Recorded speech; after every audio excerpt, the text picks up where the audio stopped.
तो last episode के and में हमने देखा था कि हमारे जो कंपटीशन है फाइनली वहां पर स्टार्ट होने वाला है और ज़ूफैन वहां पर सभी से कह देता है कि मैं इस कंपटीशन में हिस्सा नहीं लेने वाला। इसी के साथ ही दोनों मास्टर जो होते हैं उनसे कहते हैं ठीक है फाइट स्टार्ट करो। तो सबसे पहली फाइट जो होती है वो डीमन स्कीमिंग सेक्टर और दूसरी तरफ से हिमनली मिस्टिकल सेक्टर के लोगों के दरमियान में होने वाली है। और सबसे पहली फाइट की चेंगलोंग की होती है और वो अपने ओपोनेंट को बड़ी आसानी के साथ सिर्फ एक ही अटैक करके हरा देता है। और जब वो उसे हराकर नीचे उतर आता है मास्टर जैंग गुस्से के साथ उसे कहता है कि ये तुमने क्या कर दिया यंग मास्टर की। मैं ऐसी तरह से जानता हूँ कि तुम जहाँ पर कितने कैपेबल हो, लेकिन इसके बावजूद तुमने जहाँ पर अपने ओपोनेंट को सिर्फ एक ही अटैक में क्यों हरा दिया। तुम उसे यहाँ पर जान से भी मार सकते थे। तुम्हारे अंदर यहाँ पर डिमोनिक नाम की कोई चीज भी है या नहीं? हम लोग डिमोनिक कल्टिवेटर्स हैं। उन्हें ऐसा सबक सिखाना था कि वो दोबारा हमारे सामने सिर उठाकर खड़े ना हो पाते। लेकिन वो उसे कहता है कि प्लीज मुझे माफ करना, मेरे पास इस तरह की साइकोस वाली कोई हॉबीज नहीं है, मैं कोई साइको डीमन नहीं हूँ। सुनने के बाद मास्टर जैंग उसे कहते हैं अच्छा ठीक है और तुम यहाँ पर अपने आप को डिमोनिक कल्टिवेटर कहते हो जबकि तुम किसी को मारना नहीं चाहते। और इसी के साथ ही सेकंड फाइट जो होती है यूई लिंग की होती है। तो यूई लिंग जो होती है वो जाती है और जाकर अपनी फाइट करके वापस आती है। वो भी एक ही अटैक में अपने ओपोनेंट को हरा देते हैं क्योंकि वो भी एथेरियल स्टेज में पहुंच चुकी है। तो मास्टर जैंग उसे कहते हैं कि अब तुमने यहाँ पर ऐसा क्यों किया। तो वो कहती है सर मैं भी बिल्कुल वैसी नहीं हूँ, यानी कि मैं भी यहाँ पर एक साइको तो बिल्कुल भी नहीं हूँ।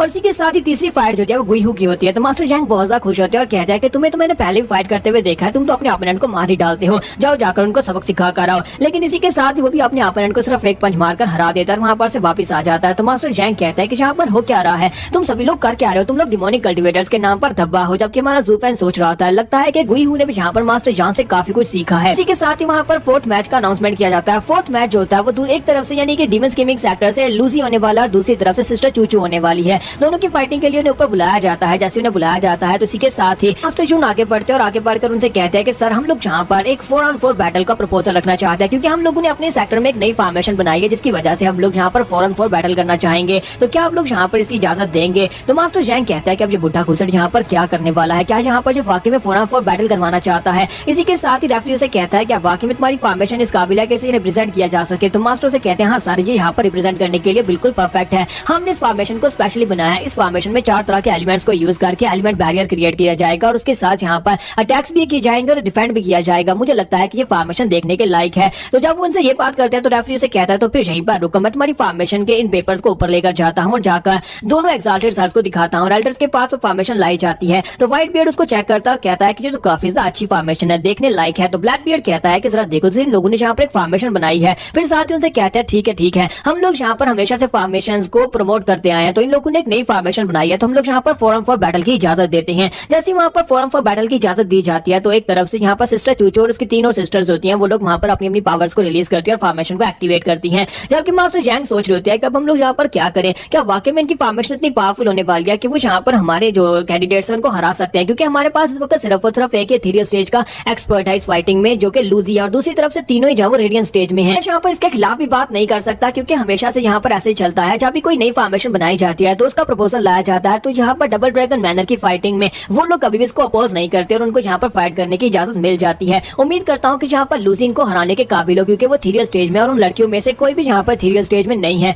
उम्मीद करता हूँ कि हम लोग यहाँ पर इस फाइट को जीत जाएंगे, क्योंकि अगर हम लोग यहाँ पर इस फाइट को नहीं जीत पाए और वो लोग इस फाइट को जीत जाते हैं तो उनके पास भी यहाँ पर 8 पॉइंट्स आ जाएंगे और उसके बाद हम दोनों का जो मैच है वो ड्रा हो जाएगा। तो जैंग चलाकर लूजी से कहता है कि लूजी तुम्हें यहाँ पर इनके ऊपर किसी के ऊपर भी तरस खाने की जरूरत नहीं है। तो लूजी उसे कहता है कि ये तो मेरी स्पेशलिटी है, मैं कभी किसी के ऊपर तरस नहीं खाता। और इसी के साथ ही सिस्टर रूहा उसे कहती है कि मुझे पता है कि लास्ट टाइम हम लोगों ने तुम्हारे साथ बहुत ही बुरा किया, यानी कि तुम लोगों की इज्जत नहीं की, लेकिन प्लीज यहाँ पर हम में से किसी को जान से मारने की जरूरत नहीं है। जबकि लूजी उसे कहता है कि अब क्या तुम यहाँ पर मेरे सामने माफी की भीख मांगने वाली हो, लेकिन मुझे लगता है कि अब काफी ज्यादा देरी हो चुकी है। जबकि सिस्टर चूचू से कहती है कि सीनियर सिस्टर रूहा मुझे लगता है कि हमें यहाँ पर इन्हीं के तरीके से फाइट करनी चाहिए। वैसे भी तो हम सभी लोग यहाँ पर जब अरीना में आते हैं तो इसका मतलब यह है कि यहाँ पर लाइफ एंड डेथ का मैच होने वाला है। अगर हम लोग एक दूसरे की जान भी ले लेते हैं तब भी यहाँ पर इस बात से किसी को कोई फर्क नहीं पड़ेगा। तो इसका मतलब यह है कि यहाँ पर फाइट के लिए हमें पूरी तरह से तैयार होकर आना पड़ेगा और हम लोग किसी से माफी की भीख तो बिल्कुल भी नहीं मांगेंगे। तो लूजी उसे कहता है कि मुझे लगता है कि ज़ूफैन के जान पहचान होने की वजह से तुम भी उसी की तरह काफी ज्यादा समझदार हो, तुम्हें भी यहाँ पर काफी दिमाग चलाना आता है, लेकिन अफसोस कि मैं ज़ूफैन की वजह से तुम्हारे पर तरस तो बिल्कुल भी नहीं खा सकता। सिस्टर चूचू से कहते हैं कि तुम्हें देखकर ही पता चल रहा है कि तुम ज़ूफैन से डर रहे हो, लेकिन मैं तुम्हें यहाँ पर साफ साफ बता दूं, अगर तुम्हें यहाँ पर मुझे मारने का मौका मिला तो मुझे मार डालना और ज़ूफैन यहाँ पर तुम्हें कुछ नहीं कहेगा क्योंकि हम दोनों ने अपने रास्ते अलग रखे हुए हैं। लूजी जो होता है वो ज़ूफैन की तरफ देखता है, तुम्हारा ज़ूफैन बड़ी कोल्ड होकर वहाँ पर खड़ा होता है। तो उसे देखने के बाद सोच रहा होता है क्या वाकई में ऐसी बात है, अगर ऐसी बात है तो फिर तो मैं सबसे पहले ऐसी लड़की को मारने वाला हूँ। इसके साथ ही लूजी वहाँ पर सबसे पहले अटैक कर देता है, अपने मुंह के अंदर से पॉइजनस गैस निकालकर उनके ऊपर अटैक करता है। तो वो बाकी की दोनों लड़कियों से कहते हैं कि जल्दी से फॉर्मेशन को एक्टिवेट करो, और वो लोग जल्दी से अपनी फॉर्मेशन को एक्टिवेट करती हैं। चारू अपनी अपनी तलवार उठाती हैं, चारू के पास एलिमेंट्स की पावर होती है और वो लोग फॉर्मेशन क्रिएट करती हैं।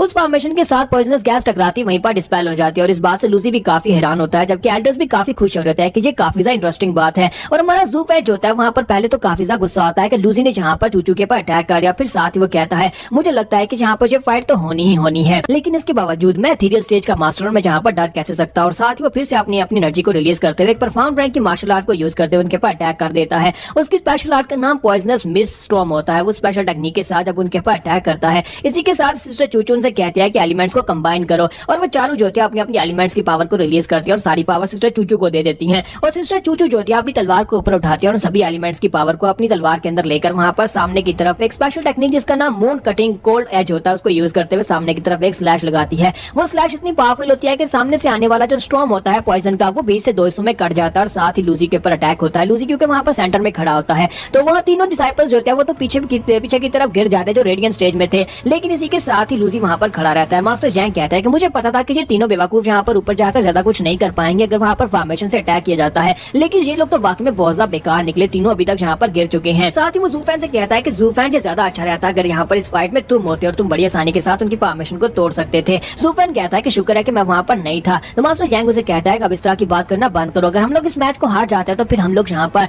आगे नहीं पहुंच पाएंगे और हम लोग यहाँ पर इनके साथ ड्रा कर जाएंगे, उसके बाद में फाइट करनी ही पड़ेगी। इसी के साथ ही लूसी को दिखाता है कि लूसी जो था उस अटैक के साथ डायरेक्टली हिट होने के बाद ग्राउंड के ऊपर गिरा पड़ा होता है और इस बात से वो बहुत ज्यादा गुस्सा होता है, फिर से उठकर सामने की तरफ देखकर खड़ा हो जाता है। जबकि ऊपर का सीन दिखाते हैं जहाँ पर वो किंग जो होता है वो कहता है कि मुझे लगता है कि ये लोग यहाँ पर 4 एलिमेंट्स की पावर्स को यूज कर रहे हैं, चारों लड़कियों के पास अलग अलग एलिमेंट्स की पावर है और चारों यहाँ पर मिलकर उन कंबाइन कर रहे हैं, जिसकी वजह से अटैक जो था इतना पावरफुल था कि एथेरियल स्टेज का मास्टर इनके सामने नहीं टिक पाया। और मुझे लगता है कि अगर बार बार उसके ऊपर अटैक होता है तो वो बिल्कुल भी इनके सामने नहीं टिक पाएगा। मुझे लगता है कि मिस्टिकल ह्यूमन सेक्टर वालों ने वाकई में यहाँ पर एक बहुत ही कमाल की फॉर्मेशन बनाई है। जबकि जानमो उसके पास खड़ा होता है तो जानमो से कहता है कि तुम्हें क्या लगता है कि सिर्फ और सिर्फ फॉर्मेशन ही कमाल किया, क्या तुम यहाँ पर उन लड़कियों को नहीं देख पा रहे जिनके पास यहाँ पर कमाल की पावर्स हैं? इन सभी लड़कियों के पास अलग अलग एलिमेंट्स की पावर है। मुझे लगता है कि तुम्हें यहाँ पर पहले इनकी कॉन्स्टिट्यूशन की तरफ देखना चाहिए। शुई रू हुआ जिसके पास यहाँ पर मेटल एलिमेंट की बॉडी है, दो रेड ड्रेस वाली लड़की जो है उसके पास यहाँ पर फायर एलिमेंट की पावर है और दूसरी जो ब्लू वाली है उसके पास यहाँ पर वुड की पावर है। मुझे ये बताओ कि यहाँ पर इन तीनों के पास अलग अलग एलिमेंट्स की पावर है, तो तुम्हें क्या लगता है कि चौथी लड़की के पास यहाँ पर कौन से एलिमेंट्स की पावर है जो कि यहाँ पर सेंटर में खड़ी है? तुम्हें क्या लगता है कि यहाँ पर सेंटर किसको बनाना चाहिए? तुम्हें नहीं लगता कि यहाँ पर बाकी के 3 एलिमेंट्स जो है वो सेंटर वाली लड़की को पूरी तरह से अपोज कर दिया क्योंकि उसके पास वाटर एलिमेंट की पावर है? वो किंकी उसे कहता है कि हाँ मुझे पता है कि उस लड़की के पास यहाँ पर वाटर एलिमेंट की पावर है, इसी वजह से वो वहाँ पर सेंटर में खड़ी है। लगता है कि इस फॉर्मेशन को बनाने में काफी ज्यादा दिक्कत हो रही है, लेकिन इसके बावजूद उन लोगों ने यहाँ पर इस फॉर्मेशन को बनाया हुआ है। पूरी डबल ड्रैगन गैदरिंग में हम लोग इस तरह की फॉर्मेशन को पहली बार देख रहे हैं। तो जानमो से कहता है कि मुझे लगता है कि तुम अभी तक भी यहाँ पर इस बात को समझ नहीं पा रहे। किंकी जो होता है वहाँ पर घुमा फिरा कर बातें कर रहा था और उसे अभी तक यहाँ पर इस पॉइंट की समझ नहीं आ रही होती कि यहाँ पर सिस्टर चूचू के पास वाटर एलिमेंट की पावर नहीं है बल्कि उसके पास स्पेशल फिजिक है। जबकि जानमो जो होता है उसे कहता है कि तुम यहाँ पर वेस्टर्न लैंड्स में कभी सबसे बेस्ट टैलेंट हुआ करते थे, लेकिन तुम यहाँ पर एक फॉर्मेशन को देखने के बाद उन लड़कियां तुम्हारी आंखों के सामने, लेकिन फिर भी तुम यहाँ पर उस लड़की की स्पेशल फिजिक को पहचान नहीं पा रहे।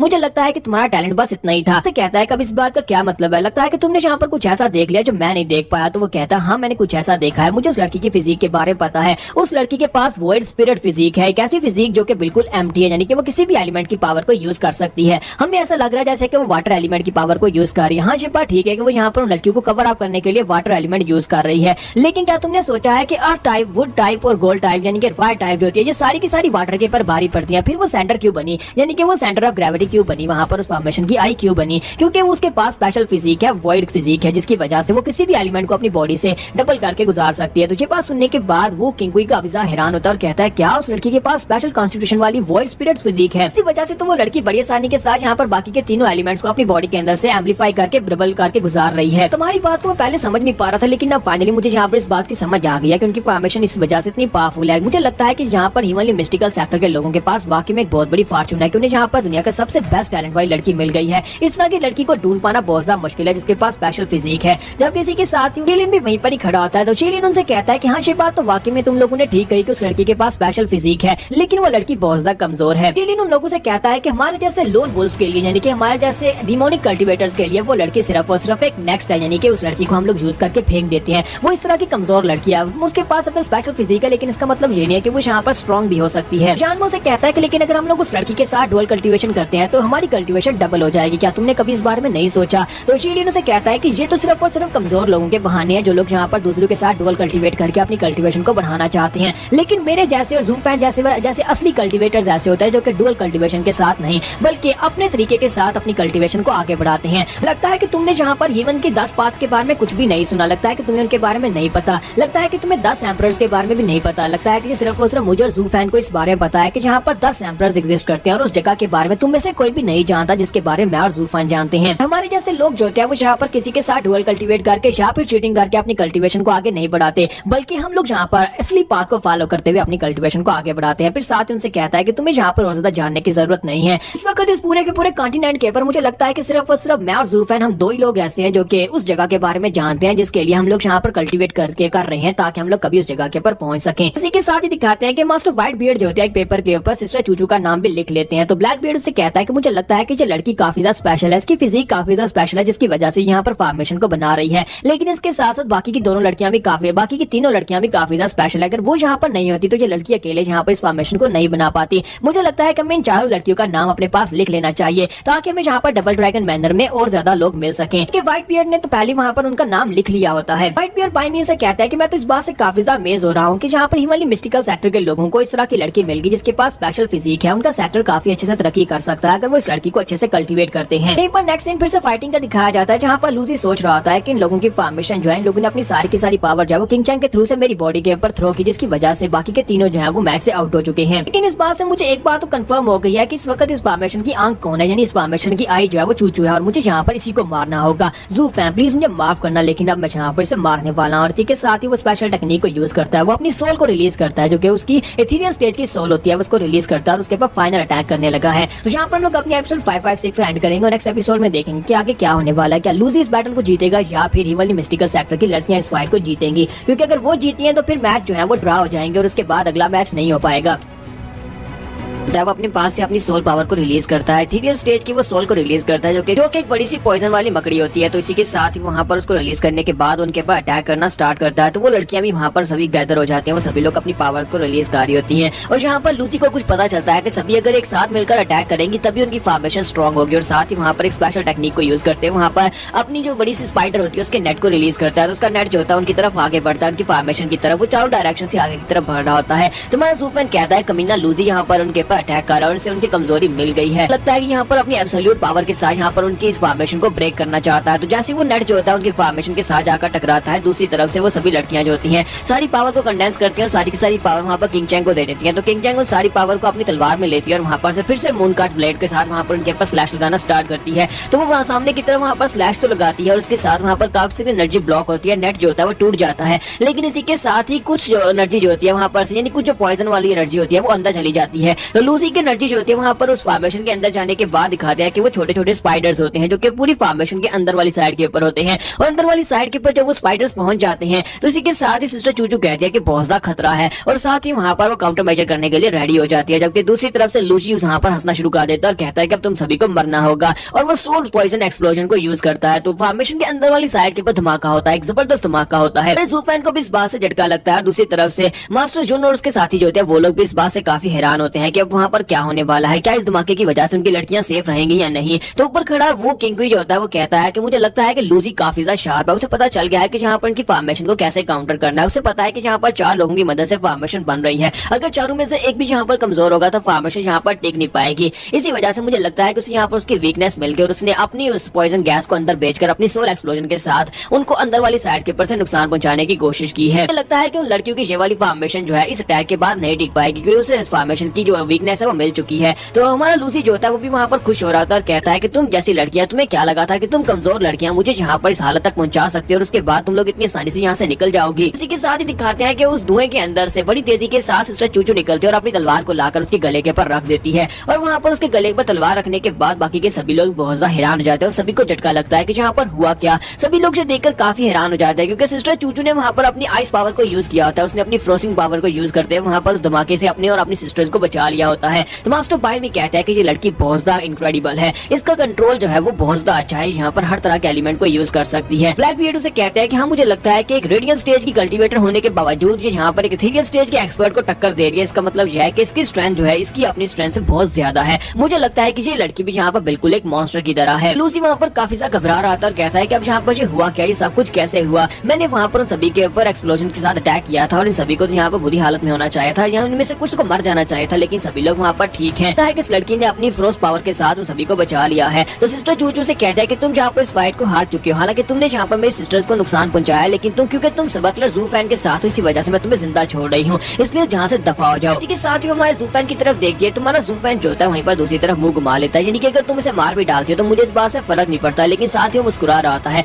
जैसे कि इस बात से फर्क पड़ता है। मुझे ये वाला सीन सबसे ज्यादा घटिया लगता है, जहाँ पर हमारा ज़ूफैन जो है अपनी कमजोरी सभी को दिखा रहा है कि उसे इस लड़की से काफी ज्यादा फर्क पड़ता है कि अगर इस लड़की को बंदी बना लो तो ज़ूफैन उनके सामने घुटने टेक देगा। मास्टर जैंग को ये बात बिल्कुल पसंद नहीं आती है और वो मास्टर यून को वहाँ पर कोस रहे होते हैं और कहता है कि मास्टर यून कमीने ने जहाँ पर 4 लोगों की फॉर्मेशन वाली बैटल में हमें हरा दिया, जहाँ पर हमारे पॉइंट्स ड्रा हो चुके हैं, हम दोनों को यहाँ पर ड्रा पॉइंट्स के साथ अपने रिसोर्सेज इसके साथ बांटने पड़ेंगे। हमारे पास एक और बंदा होता है जो पीछे चुपचाप खड़ा है, वो ज़ूफैन को वहाँ पर टॉन्ट दे रहे होते हैं कि अगर तुम भी यहाँ पर होते तो एक और बैटल के साथ हम लोग बड़ी आसानी के साथ अपनी फाइट को जीत जाते, लेकिन तुमने यहाँ पर फाइट नहीं की और अब यहाँ पर हमें उनके साथ अपने रिसोर्सेज बांटने पड़ेंगे। तुम्हारा ज़ूफैन उसे कहता है कि मुझे लगता है कि आपको सब्र रखना चाहिए और आपको पता है कि यहाँ पर पावर के साथ साथ किस्मत का भी काफी ज्यादा अमल दखल है, और अब जबकि यहाँ पर मास्टर जून की साइड के ऊपर उनकी किस्मत साथ दे रही है, तो इसका मतलब यह है कि उन लोगों की किस्मत में यहाँ पर लिखा हुआ था हमारे साथ ड्रा होना। मास्टर जैंग चिल्लाकर उसे कहता है कि मुझे तो पहले से पता था कि तुम इस कमीनी लड़की के लिए यही दुआ कर रहे थे कि हम लोग इस मैच को हार जाए और वो इस मैच को जीत जाए। मास्टर जैंग जो होता है उसकी किसी बात की वजह से वहाँ पर शांत नहीं हो पा रहे होते, क्योंकि वो इस बात से काफी ज्यादा गुस्सा हो रहे होते हैं। और हमारा ज़ूफैन सोच रहा है कि ये बंदा तो यहाँ पर कुछ ज्यादा ही लोर होता जा रहा है, इससे क्या फर्क पड़ता है कि हम लोग जीते या फिर वो लोग जीते। और इसी के साथ ही अल्टर वहाँ पर कहते हैं कि तो ये वाली फाइट जो थी यहाँ पर यानी कि 4 लोगों की फॉर्मेशन वाली फाइट को मिस्टिकल ह्यूमन सेक्टर की लड़कियों ने जीत लिया, और ये फाइट जो है मिस्टिकल ह्यूमन सेक्टर की लड़कियों को गई। और इसी के साथ सिस्टर चूचू जो होती है अपनी तलवार को वापस करती है और पीछे की तरफ मुड़ जाती है, जबकि लूसी की तरफ दिखाता है कि लूसी बहुत ज्यादा गुस्से में होता है। और इसी के साथ ही सिस्टर चूचू जहाँ से गुजरने लगती है उसके ऊपर अटैक हो जाता है। तो हालांकि यहाँ पर ग्रीन एनर्जी जो है वो इसी की दिखाई दे रही है, यानी कि लूसी की ही दिखाई दे रही है, लेकिन हमें नेक्स्ट एपिसोड में पता चलेगा कि लूसी ने यहाँ पर इसके ऊपर अटैक किया है या फिर किसी और ने यहाँ फिर बैकलैश की वजह से उसे झटका लगा है। लूसी अब इतना बेवकूफ तो नहीं है कि ज़ूफैन जैसे मॉन्स्टर के यहाँ पर होते हुए उसकी गर्लफ्रेंड के ऊपर वो अटैक कर दे, वो भी मैच के खत्म होने के बाद। और अगर यहाँ पर उसने अटैक किया भी है तो ये रूल्स के खिलाफ है और वैसे भी उसे डिस्क्वालीफाई कर ही दिया जाएगा। लूसी पीछे से उसके ऊपर अपनी पाम के साथ अटैक करता है, जिसकी वजह से वो बुरी तरह से जख्मी होकर सामने गिर जाती है और उसकी सिस्टर्स भागती हुई आगे बढ़ती है और उसे पकड़ लेती है। जबकि लूसी कहता है कि मैंने अभी तक यहाँ पर हार नहीं मानी, मैं यहाँ पर कैसे हार मान सकता हूँ, मैं अभी तक यहाँ पर सही सलामत खड़ा हूँ। जबकि एल्डर उसे कहता है कि तुम यहाँ पर क्या कर रहे हो, मैंने पहले यहाँ पर फैसला सुना दिया है कि ये फाइट जो है वो किंग चैन ने जीत लिया, फिर तुम यहाँ पर उसके ऊपर अटैक कैसे कर सकते हो। जबकि लूसी उसे कहता है कि रूल्स के मुताबिक जब तक हम इसे कोई यहाँ पर सही सलामत और फाइट कर सकता है तब तक हम लोग यहाँ पर दूसरे के ऊपर अटैक कर सकते हैं। मैंने यहाँ पर कुछ भी गलत नहीं किया, क्योंकि अभी तक यहाँ पर फाइट खत्म नहीं हुई थी, मैंने यहाँ पर हार ही नहीं मानी, तो फिर फाइट खत्म कैसे होगी। और इसी के साथ हमारा ज़ूफैन जो था वो भी वहाँ पर ऊपर आ जाता है और उसे कहता है कि मुझे लगता है कि लूसी ने जो कुछ भी कहा बिल्कुल ठीक कहा है, क्योंकि तुम्हारे यहाँ पर डबल ड्रैगन गैदरिंग के जो रूल्स है वो रूल्स ये कहते हैं कि जब तक कोई कंटेस्टेंट जो है वो अरीना से बाहर न गिर जाए या फिर वो मर न जाए तब तक यहाँ पर कंपटीशन चलता रहेगा। तुमने यहाँ पर किस हिसाब से इस बात को अनाउंस कर दिया कि दूसरी तरफ के लोगों ने इस फाइट को जीत लिया है। हालांकि सिस्टर किंग चैंग ने यहाँ पर उसके सामने तलवार करके उसे कहा कि मैं तुम्हारे पर तरस खाकर तुम्हें छोड़ रही हूँ, और आपने यहाँ पर इसको घोषित कर दिया कि उन लोगों ने मैच को जीत लिया, जबकि हमारा जो कंटेस्टेंट है वो अभी तक सही सलामत यहाँ पर खड़ा है। मुझे लगता है कि हम लोग यहाँ पर डबल ड्रैगन गैदरिंग में लाइफ और डेथ के कॉम्बिनेशन को देखने के लिए आए, ना कि यहाँ पर किसी के ऊपर कौन ज्यादा तरस खाता है ये देखने के लिए आए हैं। एल्डर उसकी बात सुनने के बाद वहीं पर खामोश हो जाता है, क्योंकि हमारा ज़ूफैन बिल्कुल सही लॉजिकल बात कर रहा था, क्योंकि अभी वहाँ पर लूसी ने हार मानी नहीं, तो फिर लूसी वहाँ पर हारा कैसे, क्योंकि किंग चैंग ने तो वहाँ पर तरस खाकर उसको छोड़ दिया था। और इसी के साथ एक लड़की चलाकर उसे कहते हैं कि ब्रदर ज़ूफैन तुम क्या कह रहे हो, सिस्टर किंग चैंग ने तुम्हारी वजह से यानी कि तुम्हारी वजह से उसको जिंदा छोड़ दिया, क्योंकि वो उसे जान से भी मार सकती थी, लेकिन उसने तुम्हारी वजह से उसे छोड़ दिया। तो ज़ूफैन उसे कहता है तो किसने कह दिया कि मेरी वजह से उसे छोड़े। जब हम लोग यहाँ पर डबल ड्रैगन गैदरिंग के एरिना में आए तभी हम लोग यहाँ पर कंपीटिटर्स बन चुके थे, और कंपीटिटर्स बनने का मतलब यह है कि अगर मेरे सामने ये भी आ जाएगी तो फाइट करने के लिए, जीतने के लिए मैं इसको भी जान से मार सकता हूँ। जरा इससे खुद ही पूछ कर देख लो कि ऐसी बात है। ज़ूफैन कहता है कि यहाँ पर एक छोटी सी गलती भी हमारी जान ले सकती है, और साथ ही वो कहता है कि अब जबकि हम लोग यहाँ पर कंपटीशन के लिए डबल ड्रैगन मैनर में आए तो हमें आपके रूल्स को फॉलो करना होगा। अब जबकि आपने यहाँ पर जो कह दिया है कि लड़कियां अपने मैच को जीत गई हैं, तो फिर ठीक है, हम लोग यहाँ पर इस हार को एक्सेप्ट करते हैं और हम लोग यहाँ पर से नीचे उतर जाते हैं। और वो लूसी से कहता है कि लूसी चलो नीचे आ जाओ। साथ ही वो उनसे कहता है कि अगली बार के लिए याद रखना, अगली बार अगर यहाँ पर कुछ ऐसा होता है तो किसी के ऊपर मेरी वजह से या फिर किसी और की वजह से तरस मत खाना, क्योंकि हम लोग तुम्हारे पर तरस नहीं खाएंगे। और इस बात से वो लड़कियां काफी ज्यादा गुस्सा होती है, जबकि किंग चैंग उसे खामोश करवाती है और कहती है कि शांत हो जाओ, तुम्हें उसके साथ बहस नहीं करनी चाहिए। और इसी के साथ वो लड़कियां जो होती हैं वहां पर चिल्लाना शुरू कर देती हैं और कहती हैं किंग चैंग की बॉडी के ऊपर जो पाम के साथ अटैक हुआ है उसकी वजह से किंग चैंग की बॉडी के अंदर पॉइजन चला गया है। और जैसे मैंने ज़ूफैन के कान में ये बात पड़ती है, इसी के साथ ज़ूफैन बहुत ज्यादा गुस्सा हो जाता है, लेकिन वो किसी के सामने अपना गुस्सा दिखा नहीं पा रहा। इसी के साथ लूसी जो था उसके पीछे पीछे चलता हुआ आ रहा था, सोच रहा था। मुझे लगता है कि ज़ूफैन को वाकई में इस लड़की की कोई परवाह नहीं है। हालांकि ऊपर से ये इसके साथ रोमांस कर रहा था, लेकिन इसका मतलब ये नहीं है कि इसे इसकी बहुत ज्यादा परवाह है। अगली बार जो लड़की अगर मेरे सामने आई तो मैं इसे जान से मार डालूंगा। और दूसरी तरफ से मास्टर जून जो होते हैं वो अपने लोगों से कहते हैं क्या तुम सभी लोगों ने यहाँ पर देख लिया, एक डिमोनिक कल्टीवेटर जो होता है वो कभी किसी किसी का नहीं हो सकता। वो सिर्फ अपना होता है। वो सिर्फ अपने बारे में सोचता है, अपने आप को आगे बढ़ाने के बारे में सोचता है। चाहे उसे यहाँ पर अपने किसी रिलेटिव को ही क्यों ना मारकर आगे बढ़ना पड़े, वो उसे मारकर आगे बढ़ता है। तुम सभी लोगों के लिए किंग चैंग की एक मिसाल, तुम सभी लोगों के लिए एक सबक है। और इसी के साथ ही अगली फाइट स्टार्ट होती है। 8वें राउंड की फाइट में सिस्टर जुइलिंग जो होती है वो फाइट करने के लिए अरीना में आती है। दूसरी तरफ से लड़का उसे कहता है कि मैं यहाँ पर अपने लोगों का बदला लेने के लिए तुमसे फाइट करूंगा, सिस्टर किंग चैंग के लिए फाइट करूंगा। लेकिन इसी के साथ ही वो ग्राउंड के ऊपर गिरा पड़ा होता है और हमारा जो डीमन स्कीमिंग सेक्टर होता है अपनी फाइट को जीत जाता है। तो मास्टर जैंग उसे कहता है ये हुई ना बात विनर्स वाली, तुम वाकई में एक डिमोनिक कल्टीवेटर हो, तुमने जहाँ पर उसको बिल्कुल ठीक सबक सिखाया। और उसके बाद अब जहाँ पर कोई लैंग की बारी आती है तो मास्टर जैंग उसे कहता है कि मुझे तुम्हारे पर पूरा भरोसा है क्योंकि तुम भी एक ट्रू डिमोनिक कल्टीवेटर हो, तुम जहाँ पर उनको सबक सिखा कर आना। तो उनसे कहता हाँ क्यों नहीं मास्टर, आपको बिल्कुल परेशान होने की जरूरत नहीं है, मैं स्टेज के ऊपर जाऊंगा और सबको फाड़ के रख दूंगा। और इसी के साथ ही वो स्टेज के ऊपर चला जाता है। जब वो स्टेज के ऊपर जाता है तो दूसरी तरफ से उनका यंग मास्टर जो होता है यानी कि ह्यूमन मिस्टिकल सेक्टर के यंग मास्टर की बारी होती है। तो मास्टर जून उसे कहते हैं कि तुम्हें वहां पर जाना है। तो वो कहता है लेकिन मास्टर आपको पता है कि वो मुझे मार डालेगा, वो बहुत ज्यादा खतरनाक है। तो मास्टर जून उसे कहता है कि यंग मास्टर मैं जहाँ पर आपको कभी भी वहां पर नहीं जाने देता, मैं आपको पहले कह देता कि आप यहाँ पर हार मान ले, लेकिन हमारे पास यहाँ पर एक ट्रम्प कार्ड है जिसकी वजह से आप अपनी फाइट को बड़ी आसानी से जीत लेंगे और वो आपके सामने सरेंडर कर देगा। इसी वजह से आपको वहां पर भेज रहा हूँ। और साथ ही उसके कान में जाकर कहता है कि तुम्हें सिस्टर चूचू की जो स्वर्ड है उस स्वर्ड को अपने हाथ में लेना होगा, उस स्वर्ड परमाफ्रोस्ट को अपने हाथ में लो, जाकर उसके सामने सीक्रेट लैंग्वेज में ये वाली बात कह देना। और इसी के साथ जब फाइट स्टार्ट होती है तो कोई लैंग उसे कहता है कि देखो तो जरा यहाँ पर कौन आया है। मुझे लगता है कि तुम्हारे सेक्टर मास्टर को तुम्हारी बिल्कुल ही परवाह नहीं है जो उसने यहाँ पर तुम्हें मरने के लिए भेज दिया, जबकि उन्हें अच्छी तरह से पता है कि तुम एक बीमार लड़के हो जिसके पास कल्टीवेशन की पावर बहुत ज्यादा कम है। मुझे लगता है कि तुम उसके असली बेटे भी नहीं हो, तुम उसके लावारिस सॉरी नाजायज बेटे हो, जिसकी वजह से तुम्हारे बाप ने यहाँ पर तुमसे छुटकारा पाने के लिए तुम्हें इस कंपटीशन में भेज दिया। लेकिन दूसरी तरफ से यंग मास्टर जो होता है वो काफी ज्यादा कॉन्फिडेंट होता है। तो वो उसे कहता है कि क्या तुम्हें पता है मैं कौन हूँ। तो कोई लैंग उसे कहता है कि हाँ मैं तुम्हारे बारे में जानता हूँ। तुम्हारे बारे में कौन नहीं जानता, सभी को पता है कि तुम सेक्टर लीडर के बेटे हो, ह्यूमनली मिस्टिकल सेक्टर के, लेकिन अफसोस कि तुम बीमार हो, तुम्हारे पास कल्टीवेशन भी बहुत ज्यादा लो है। और इसी के साथ ही उसे कहता है कि मैं जहाँ पे स्टेज के ऊपर तुमसे फाइट करने के लिए आया हूँ, तो क्या तुम्हें पता है कि इस तलवार को क्या कहते हैं। और तलवार उसके सामने करता है और कहता है क्या तुम्हें पता है कि इस तलवार की ओनर ने वादा किया था कि वो दोबारा कभी डीमन स्कीमिंग सेक्टर के किसी इंसान के ऊपर अटैक नहीं करेगी। तो कोई लैंग उसे कहता है कि हाँ ये बात तो ठीक है, लेकिन ये तलवार की पिछली ओनर जो वो चू किंग चैंग है, चू किंग चैंग के पास ये तलवार थी। भाई तुम इस तलवार को अपने हाथ में लेकर क्यों खड़े हो, क्या तुम इस तलवार को यूज भी कर पाओगे, क्योंकि तुम्हारे पास तो यहाँ पर वाटर एलिमेंट है नहीं, तो फिर तुम इस परमाफ्रोस्ट तलवार के साथ कुछ भी नहीं कर पाओगे। जबकि वो उसे कहता है कि नहीं मैं यहाँ पर तुम्हें कुछ और बताने वाला हूँ। तुम्हें क्या लगता है कि मैं यहाँ पर लड़कियों के पीछे छुपने वाला कोई यंग मास्टर हूँ? मैं किसी के पीछे छुपने वाला तो बिल्कुल भी नहीं हूँ। मैंने यहाँ पर इस तलवार को इसलिए पकड़ा है ताकि मैं तुम्हें कुछ सबक तुम्हें याद दिला सकूं। इसी के साथ ही वो तलवार उसके सामने करते हुए साथ ही सीक्रेट लैंग्वेज में उससे कुछ बात करता है। जैसे ही उसे ये वाली बात करता है कोई लैंग बहुत ज्यादा घबरा जाता है, अपना हाथ उठाता है और उसे कहता है मैं हार मानता हूँ। और इसी के साथ ही वहाँ पर ये वाला जो राउंड होता है ये भी ह्यूमन मिस्टिकल सेक्टर को चला जाता है। और कोई लैंग जब वापस आता है तो मास्टर जैंग चिल्लाकर उसे कहता है कोई लैंग तुम्हें हो क्या गया है, कहीं तुम्हारा दिमाग तो नहीं खराब हो गया, तुमने फाइट स्टार्ट भी नहीं की और तुम वहाँ पर सरेंडर करके वापस आ गए। आज उस कमजोर से चूजे ने तुम्हें ऐसा क्या कह दिया कि जिसकी वजह से तुम सरेंडर करके वापस आ गए हो। कि माना ज़ूफेन वहाँ पर सोच रहा था, मुझे लगता है कि यहाँ पर master union human mystical sector के लोग अपने आप को राइटर्स कहते हैं, लेकिन वो असल में डिमोनिक है जो यहाँ पर इस तरह की गंदी ट्रिक्स को चल रही हैं। उन्हें शायद यहाँ पर कोई लैंग की कोई कमजोरी पता है जिसकी वजह से उसने यहाँ पर उसको हार मानने पर मजबूर किया है। फायर उतरने के बाद वो सीधा हमारे ज़ूफेन के पास जाता है, उसको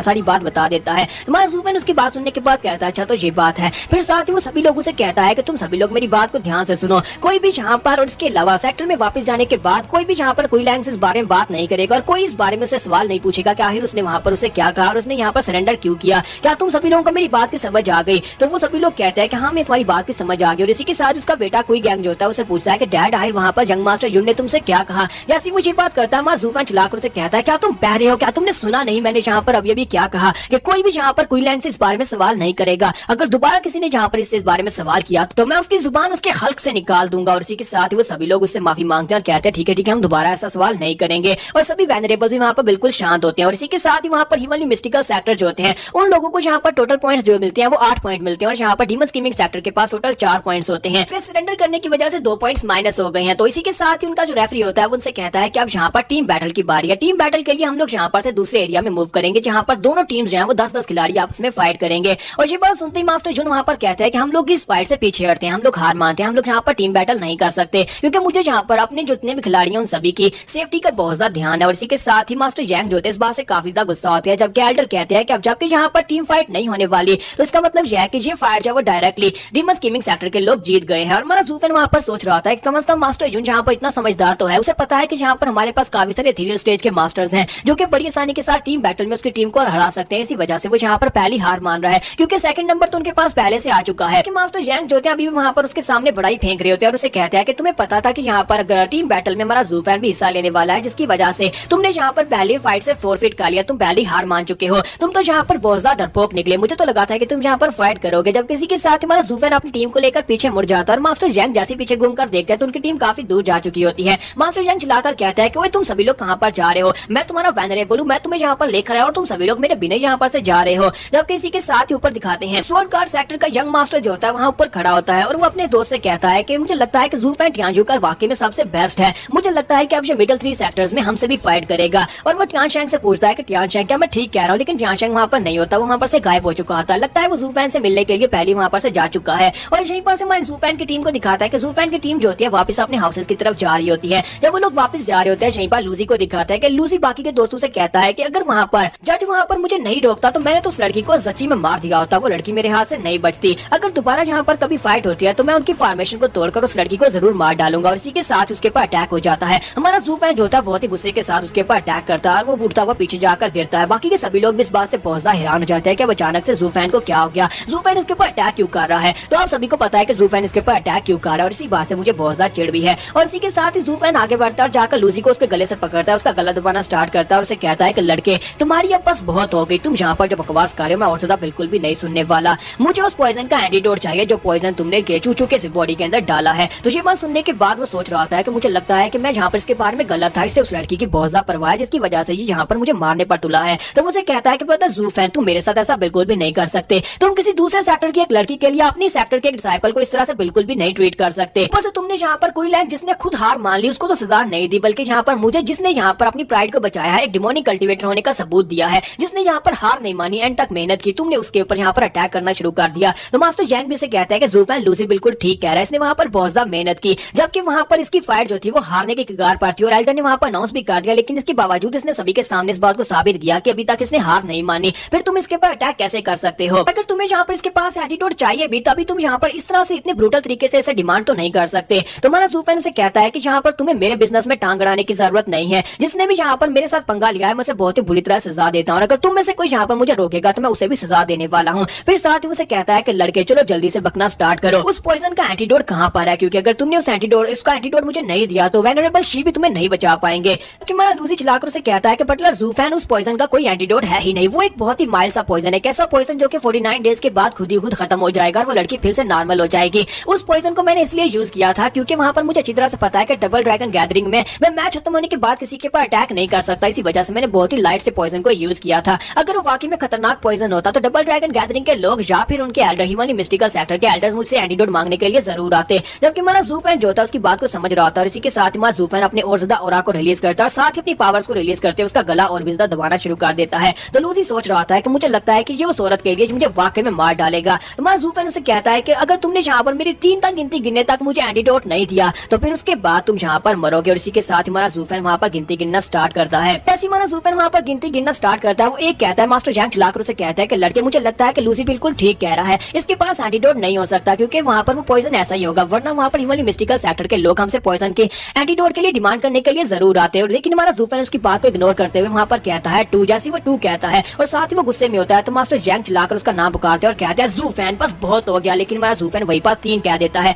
जैसे ही वो 3 कहता है और उसका गला बहुत ज्यादा दबाता है तो इसी के साथ ही लूसी अपने पास से बॉटल निकालता है और कहता है कि ये लो ये उस पॉइजन का एंटीडोट है। और ये देखने के बाद मास्टर जैंग चिल्लाकर उसे कहता है कमीने लूसी कहीं कि तुम्हारे पास यहाँ पर एंटीडोट था और तुम यहाँ पर जू फैन से झूठ बोल रहे थे। तुम्हारा जू फैन वो एंटीडोट लेने के बाद वहाँ पर से साइड के ऊपर निकल आता है और इसी के साथ ही वहाँ पर जी टियांशैंग को दिखाते हैं कि वो उसे कहता है कि काफी दिनों के बाद तुमसे मिलना। और इसी के साथ ही प्रिंसेस और सिस्टर जुन भी उसके साथ ही होते हैं, तो वो लोग वहाँ पर उसके सामने आकर खड़े हो जाते हैं। तो जी टियांशैंग उसे कहता है आखिरी बार मैंने तुम्हें इस हालत में एसोटेरिक डिबेट में देखा था जब निंगियर के साथ वहाँ पर कुछ बुरा हुआ था और उस वक्त तुमने अपना बाजू कटवा लिया था, वो भी सिर्फ और सिर्फ एक लड़की के लिए। और आज यहाँ पर दोबारा मैं तुम्हें इस तरह से देख रहा हूँ, मुझे लगता है कि सिस्टर चूचू ने यहाँ पर काफी सारी प्रोग्रेस की है और उसने तुम्हारे दिल के अंदर अपना घर बना लिया है। तुम्हारा जू फैन उसे कहता है कि जी टियांशैंग तुम यहाँ पर क्या कर रहे हो, क्या तुम भी यहाँ पर टियांजू को रिप्रेजेंट करने के लिए डबल ड्रैगन गैदरिंग में आए हो? तो वो कहता है नहीं ऐसी बात नहीं है, मैंने तुमसे कहा था ना कि मैं भी तुम्हारी तरह स्ट्रॉन्ग बनूंगा और अगली बार जब हम फाइट करेंगे मैं तुम्हें हराऊंगा, इसी वजह से मैंने भी तुम्हारे पीछे पीछे टियांजू को छोड़ दिया और मैंने यहाँ पर आकर स्वॉर्ड गार्ड सेक्टर को ज्वाइन कर लिया और तब से मैं यहाँ पर स्वॉर्ड गार्ड सेक्टर के साथ ही और इस बार मिडिल 3 सेक्टर्स में फाइट करने वाला हूँ। करता हूँ कि तुमने यहाँ पर मेरे मकसद को याद रखा होगा कि मैं भी यहाँ पर तुम्हारी तरह बहुत ज्यादा स्ट्रॉन्ग बनना चाहता हूँ और इस बार मैं यहाँ पर तुम्हारे साथ फाइट करूंगा। मिडिल 3 सेक्टर्स में हमारी फाइट होने वाली है। तुम्हारा जू फैन उसे कहता है कि वो तो वक्त आएगा तभी देखेंगे कि मेरी फाइट फाइट तुम्हारे साथ होगी भी या नहीं, मिडिल 3 सेक्टर्स तक हम लोग पहुंच भी पाएंगे या नहीं, लेकिन फिलहाल के लिए तुम्हें मेरा एक काम करना होगा। वो अपने पास से उस एंटीडोट की बोतल निकालता है और उसे कहता है कि एंटीडोट की बोतल को तुम्हें जाकर एडिफाइसिस लॉर्ड चू को देना होगा। तो जी टियानशेंग उसे कहता है कि तुम बिल्कुल भी नहीं बदले, आज भी यहाँ पर दूसरों के कंधे के ऊपर बंदूक रखकर चलाना जानते हो और आज भी यहाँ पर दूसरों के पास अपने काम निकलवाना जानते हो। तुम यहाँ पर खुद सामने नहीं आना चाहते हो, यहाँ पर एंटीडोट भी वहाँ पर सिस्टर चूचू के लिए भिजवाना चाहते हो। अच्छा ठीक है, मैं तुम्हारे लिए ये काम कर दूंगा। फिर साथ ही वो दोनों से कहता है कि प्रिंसेस क्या तुम मेरे साथ चलना चाहोगी? मुझे लगता है कि तुम लोग अभी तक यहाँ पर सिस्टर चूचू से नहीं मिली होगी और तुम्हें जाकर उसे मिलना चाहिए। मेरे साथ आ जाओ, हम लोग जाकर अकेले उनसे मिलते हैं, क्योंकि मुझे लगता है कि अगर हमें यहाँ पर अपने दुश्मन के बारे में और अपने दोस्त के बारे में पता होगा तभी हम लोग यहाँ पर हर एक बार को जीत सकते हैं। और इसी के साथ ही वो लोग वहाँ पर से चले जाते हैं। उनके चले जाने के बाद हमारा ज़ू फैन जो होता है यहाँ पर काफी ज्यादा उदास होता है और वो भी वहाँ पर से कहीं अकेले में चला जाता है। उसके चले जाने के बाद मास्टर जैंग चलाकर कहते हैं कि लूजी बेवकूफ कहेंगे, क्या तुम यहाँ पर पागल हो गए हो? क्या तुम्हें नहीं पता कि तुमने यहाँ पर ज़ू फैन को कितना ज्यादा गुस्सा दिला दिया? तुमने यहाँ पर उसे वहाँ पर हिट किया जहाँ पर उसे बहुत ज्यादा दर्द होता है। यहाँ पर शुक्र मनाओ कि तुम बहुत ज्यादा लकी हो जो तुम उसके हाथों से बच गए हो, वरना अगर यहाँ पर तुम उसे एंटीडोट नहीं देते और एक सेकंड भी लेट हो जाते तो उसने तुम्हें मार दिया होता। तो लूजी उनसे कहता है लेकिन एल्डर मैंने यहाँ पर ऐसा क्या कर दिया? उसने खुद ही तो कहा था कि वहाँ पर कंपटीशन में पहुंचने के बाद दोनों के रास्ते अलग हो जाएंगे, यानी कि उन दोनों के दरमियान में कुछ भी नहीं है और फिर यहाँ पर वो मेरे साथ इस तरह से बिहेव कैसे कर सकता है? तो कोई लैंग उसे कहता है कि एक मर्द जब किसी औरत से प्यार करता है तो अगर वो यहाँ पर तुमसे ये कहता है कि उसे नुकसान पहुंचा सकते हो तो इसका मतलब ये नहीं है कि तुम वाकई में उसे नुकसान पहुंचा सकते हो, क्योंकि वो उसे बहुत ज्यादा प्यार करता है। हालांकि उन दोनों ने यहाँ पर तुमसे अलग अलग बात की। सिस्टर चूचू ने वहाँ पर तुम्हें जिंदा छोड़ दिया और ज़ू फैन ने यहाँ पर उसके लिए तुम्हें मारने की कोशिश की। इसका मतलब यह है कि दोनों एक दूसरे से बहुत ज्यादा प्यार करते हैं, हालांकि वो दिखाते नहीं है। तो लूजी चिल्लाकर उसे कहता है कि ऐसी बात है तो वो सभी के सामने ये बात क्यों नहीं कहते कि वो दोनों एक दूसरे से प्यार करते हैं? आखिर मुझे यहाँ पर सबका निशाना क्यों बनाया गया? मुझे क्या पता था कि वो दोनों अभी भी अंदर अंदर एक दूसरे से प्यार करते हैं? मुझे बेवकूफ बनाया गया है। तो मास्टर जैंग उसे कहते हैं कि लड़के ये सारी तुम्हारी अपनी गलती है, जबकि वो मास्टर जैंग से कहता है नहीं मास्टर जैंग ये आपकी गलती है, आपने कहा था कि रुथलेस बनो, उन सभी को सबक सिखाओ और इसी वजह से मैं आपके एडवाइस के ऊपर अमल करके उन सभी को बहुत ही बुरी तरह से नुकसान पहुंचाना चाहता था। मास्टर जैंग उसे कहते हैं बेवकूफ बच्चे, कहीं तुम्हारा दिमाग घास चढ़ने तो नहीं गया हुआ? मैंने बाकी सभी लोगों के लिए कहा था, मैंने ये तो नहीं कहा था कि स्पेशली उसी लड़की के ऊपर जाकर अटैक करो जिसके ऊपर ज़ू फैन की नजर है। क्या तुमने वहाँ पर देखा नहीं था ज़ू फैन ने यार्मो के साथ क्या कुछ किया था? उसकी नजर उस लड़की के ऊपर पड़ी और उसके बाद ज़ू फैन ने यार्मो को बहुत ही बुरी तरह से पीट दिया और उसके बावजूद अगर तुम यहाँ पर उसी लड़की के ऊपर अटैक करोगे तो फिर तुम्हें क्या लगता है कि ज़ू फैन तुम्हारे गले में फूलों के हार डालेगा? फिलहाल के लिए तो तुम बच गए हो, लेकिन अगली बार भी अगर यहाँ पर तुमने ऐसा कुछ किया तो तुम बच नहीं पाओगे और हम में से कोई भी यहाँ पर तुम्हें बचा नहीं पाएगा। जब से तुमने यहाँ पर उसकी टीम को ज्वाइन किया तुमने कभी उसके ऑर्डर्स को ठीक तरह से फॉलो नहीं किया, क्योंकि तुम एल्डर शी यानी कि तुम वेनरेबल शी के डिसाइपल थे और वेनरेबल शी जो थे वो ज़ू फैन के खिलाफ थे। इसी वजह से ज़ू फैन जो है वो तुम्हें बिल्कुल पसंद नहीं करता। अगर तुम अभी भी यहाँ पर अपने आप को नहीं बदलोगे तो ये सब कुछ तुम्हारे ऊपर आने वाला है, यानी कि तुम्हें यहाँ पर ज़ू फैन से कोई भी नहीं बचा पाएगा और वो सभी लोग उसे अकेला छोड़कर चले जाते हैं। जबकि लूसी वहाँ पर बहुत ज्यादा गुस्से में होता है। जो बात मैंने पिछली एपिसोड में भी आपसे कही थी वही बात अब यहाँ पर आगे जाकर हमारे ज़ू फैन के सामने आएगी। लूसी यहाँ पर गुस्से के साथ डिटर्मिनेशन के साथ कहता है कि ज़ू फैन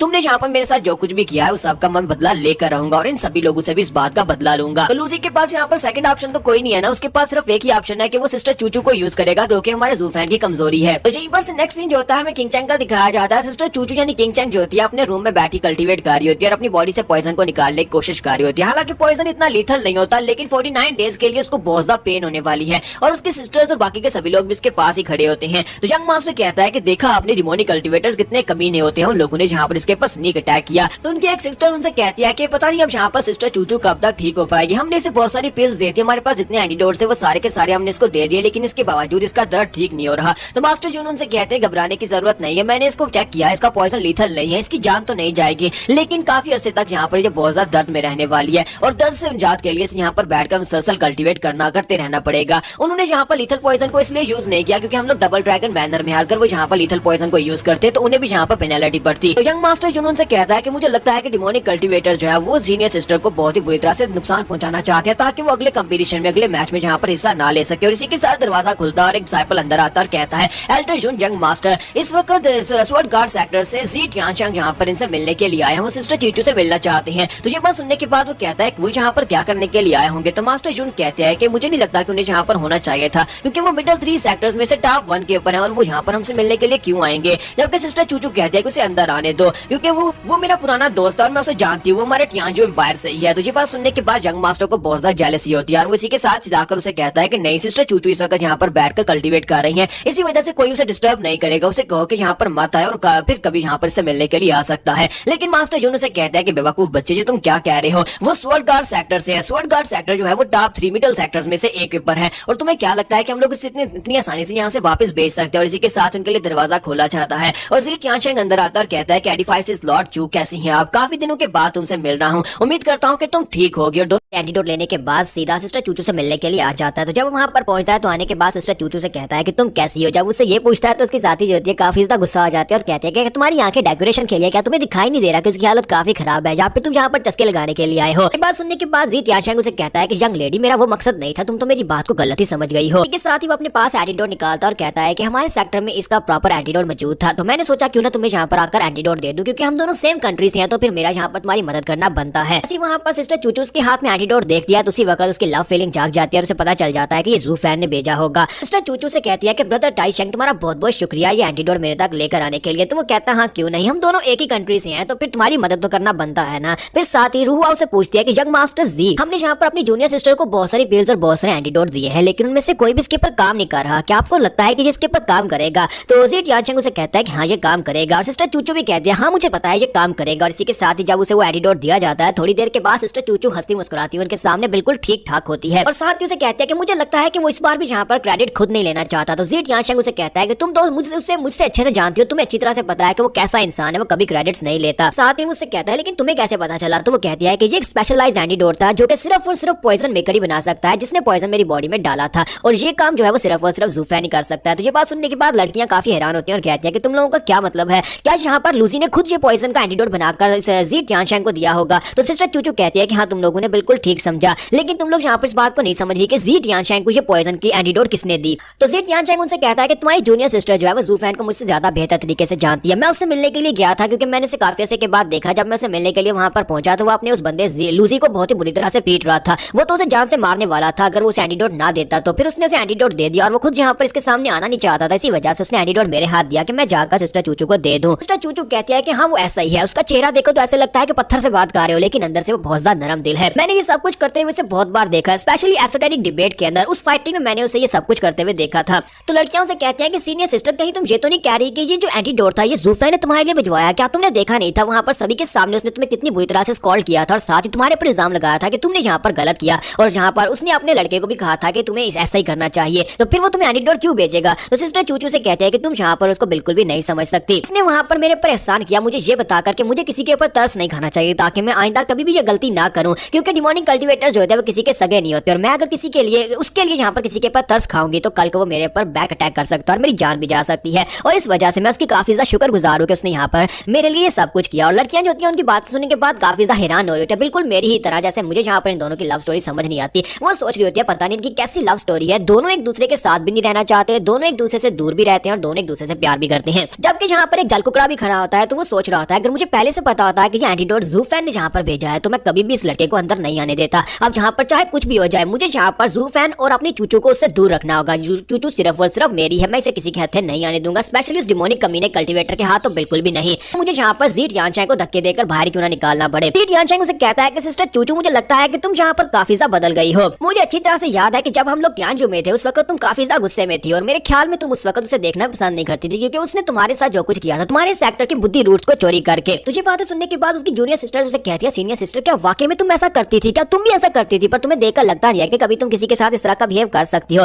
तो वो उनसे कहती है कि अब मैं यहाँ पर तुम्हें इस तरह की क्या बात बताऊं, तुम लोगों ने यहाँ पर मुझे देखा ही नहीं है। लेकिन मैं उससे गुस्सा इसी वजह से थी क्योंकि मैंने उससे एसोटेरिक डिबेट में किसी और लड़की की जान बचाते हुए देखा था। मैंने देखा था कि वो किस तरह किसी दूसरी लड़के के लिए उसकी जान बचाने के लिए अपनी जान को दांव पर लगा रहा है, इसी वजह से मैंने रास्ते से हटना ही बेहतर समझा। तो ये बात सुनने के बाद प्रिंसेस और युन दोनों कहती हैं कौन सी निंगेर, क्योंकि उन दोनों को अभी इस बारे में नहीं पता होता। सिस्टर चूचू उसकी दोनों की बात सुनने के बाद कहती है तुम लोगों को निंगेर के बारे में क्यों नहीं पता? क्या तुम लोग टियानजू से नहीं हो? क्या तुम लोग स्वर्गार्ड सेक्टर से नहीं हो? तो वो दोनों कहती है नहीं हम लोग वहां से नहीं हो। टियानशेंग उसको बताता है कि लगता है कि तुम्हें अभी तक इन दोनों के बारे में कुछ नहीं पता, और उससे पहले प्रिंसेस के बारे में बताता है कि ये हमारी टियानजू के प्रिंसेस है और ये हमारी होली मेडन युन शुआंगियर है। मुझे लगता है कि ये दोनों तुम्हारी राइवल्स हैं, यानी कि दोनों यहाँ पर तुम्हें टक्कर देने के लिए और जू फैन के प्यार में हैं। बात सुनने के बाद वो दोनों काफी गुस्सा आती है और कहती है ऐसा तो कुछ भी नहीं है। जबकि सिस्टर चूचू कहती है कि मुझे इस बारे में बिल्कुल फर्क नहीं पड़ता, लेकिन मुझे देखो तो जरा तुम्हारे जैसा एक इंसान यहाँ पर जोक्स मार रहा है जिसे सिर्फ और सिर्फ मार्शल आर्ट्स की परवाह और अपने आप को स्ट्रॉन्ग बनाने की परवाह है। सिस्टर चूचू आगे बढ़ती है और कहती है कि मैंने इस लड़की युन शुआंगियर के बारे में सुना है। मैंने सुना है कि जब वहाँ पर तख्ता उल्ट की फाइट हो रही थी, जब वहाँ पर एम्परर जो थे उन्होंने 20 टेमिंग सेक्टर के लोगों को अंदर घुसा दिया था, उस वक्त जू फैन जो था उसने सभी के सामने ऐलान किया था कि युन शुआंगियर उसे चाहिए, ये उसकी लड़की है, इसका मतलब यह है कि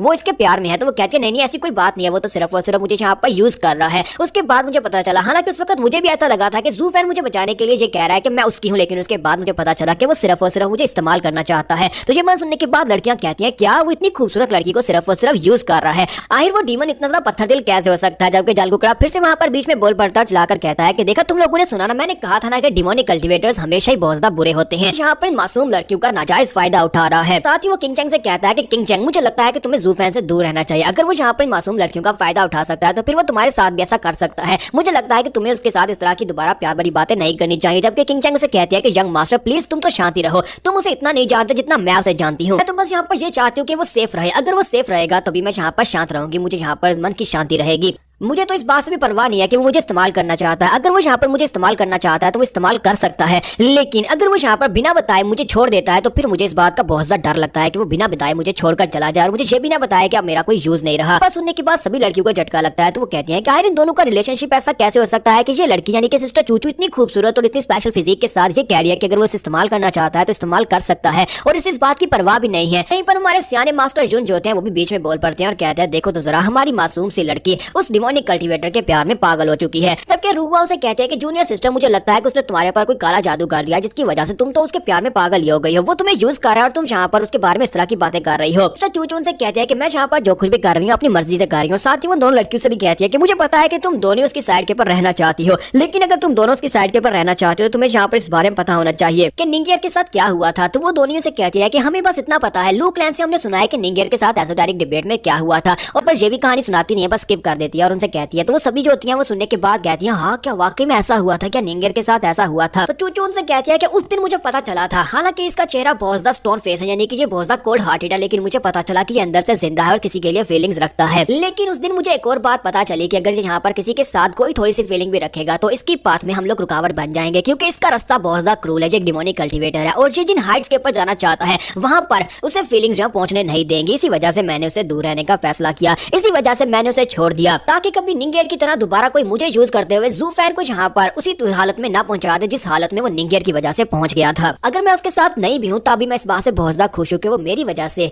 नुकसान में नहीं है, खतरे में नहीं है, वो बिल्कुल सेफ है। तो लड़कियां जो होती हैं उसकी बात सुनने के बाद बहुत ज्यादा इमोशनल हो रही होती हैं और कहती हैं कि ये देखो जरा इन लोगों की लव स्टोरी, ये तो बिल्कुल एक सच्ची कहानी की तरह है। यहाँ पर ज़ू फैन को बुरा भला कह रहे हैं लेकिन हम ज़ू फैन के पास्ट के बारे में ये नहीं जानते थे कि वो किस दर्द से गुजरा है, उसने कौन सी हार्ट ब्रोकन स्टेट से अपने आप को निकाला है और ऊपर से अपने नए रिलेशन में सिस्टर चूचू के साथ वो उसकी फीलिंग्स को समझ रहा है लेकिन उसके साथ रह नहीं सकता। तो जी टियानचेंग उसे कहता है तो सिस्टर चूचू फाइनली यहाँ पर मुझे भी इस बारे में पता चला है कि तुम ज़ू फैन के साथ क्यों नहीं हो और ज़ू फैन के साथ क्यों नहीं हो सकती, क्योंकि तुम यहाँ पर उसके रास्ते की रुकावट नहीं बनना चाहती, क्योंकि तुम्हें पता है कि वो बहुत ज्यादा आगे पहुंचना चाहता है, वो एक डिमोनिक कल्टीवेटर है। साथ ही उसे कहता है लेकिन मेरा एक सवाल है, मुझे ये एक बात बताओ उसके लिए ज्यादा जरूरी क्या है। ये उसके ऊपर डिपेंड करता है कि उसकी डिमोनिक पाथ या फिर प्यार, क्योंकि अगर वो प्यार करेगा तो वो डिमोनिक पाथ के ऊपर आगे नहीं बढ़ पाएगा। मुझे लगता है कि यही उसका आखिरी टेस्ट होने वाला है जिसमें उसे चूज करना होगा प्यार को या फिर डिमोनिक पाथ को। लेकिन मैं यहाँ पर यही दुआ करूंगा कि वो जो भी चूज करे उसके बाद अपने आप को दोबारा से संभाल ले और अपने आप को इतना स्ट्रॉन्ग बनाए ताकि मैं उसके नक्शे कदम पर चल सकूं, ताकि मैं उसके पीछे पीछे चलकर अपने आप को स्ट्रॉन्ग बना सकूं, क्योंकि मैं यहाँ पर उसको फॉलो करना चाहता हूँ, मैं उससे फाइट करके उसको हराना चाहता हूँ। यहीं पर हमारे ज़ू फैन को भी दिखाता है कि ज़ू फैन जो होता है उसी की बिल्डिंग के बाहर खड़ा होता है, वहाँ पर पेड़ के पीछे छुपकर उसी की तरफ देख रहा होता है। जब वहाँ पर अकेला उदास खड़ा होता है इसी के साथ ही, तो मुझे इस लड़के का नाम भूल गया, शायद इसका नाम शेंकी था, यहाँ पे डेनकी था, ऐसे कोई नाम था। तो चलिए आज के बाद से मैं इसे शेंकी ही कह लूंगा। तो एल्टर शेंकी वहाँ पर आता है, उसे कहता है कि देखो तो जरा तुम यहाँ पर क्या कर रहे हो बच्चे, अगर तुम यहाँ पर उस लड़की को छोड़ना नहीं चाहते तो फिर जाओ ना वहाँ पर अंदर चले जाओ। तुम्हारा ज़ू फैन उसे पूछता है कि सीनियर आप यहाँ पर कैसे, तो वो उसे कहता है कि लड़के मैंने तुम्हें पहले भी बताया था कि इस दुनिया में कोई भी जगह मुझे रोक नहीं सकती, जहाँ पर मैं आना चाहूँ वहाँ पर मैं आ सकता हूँ,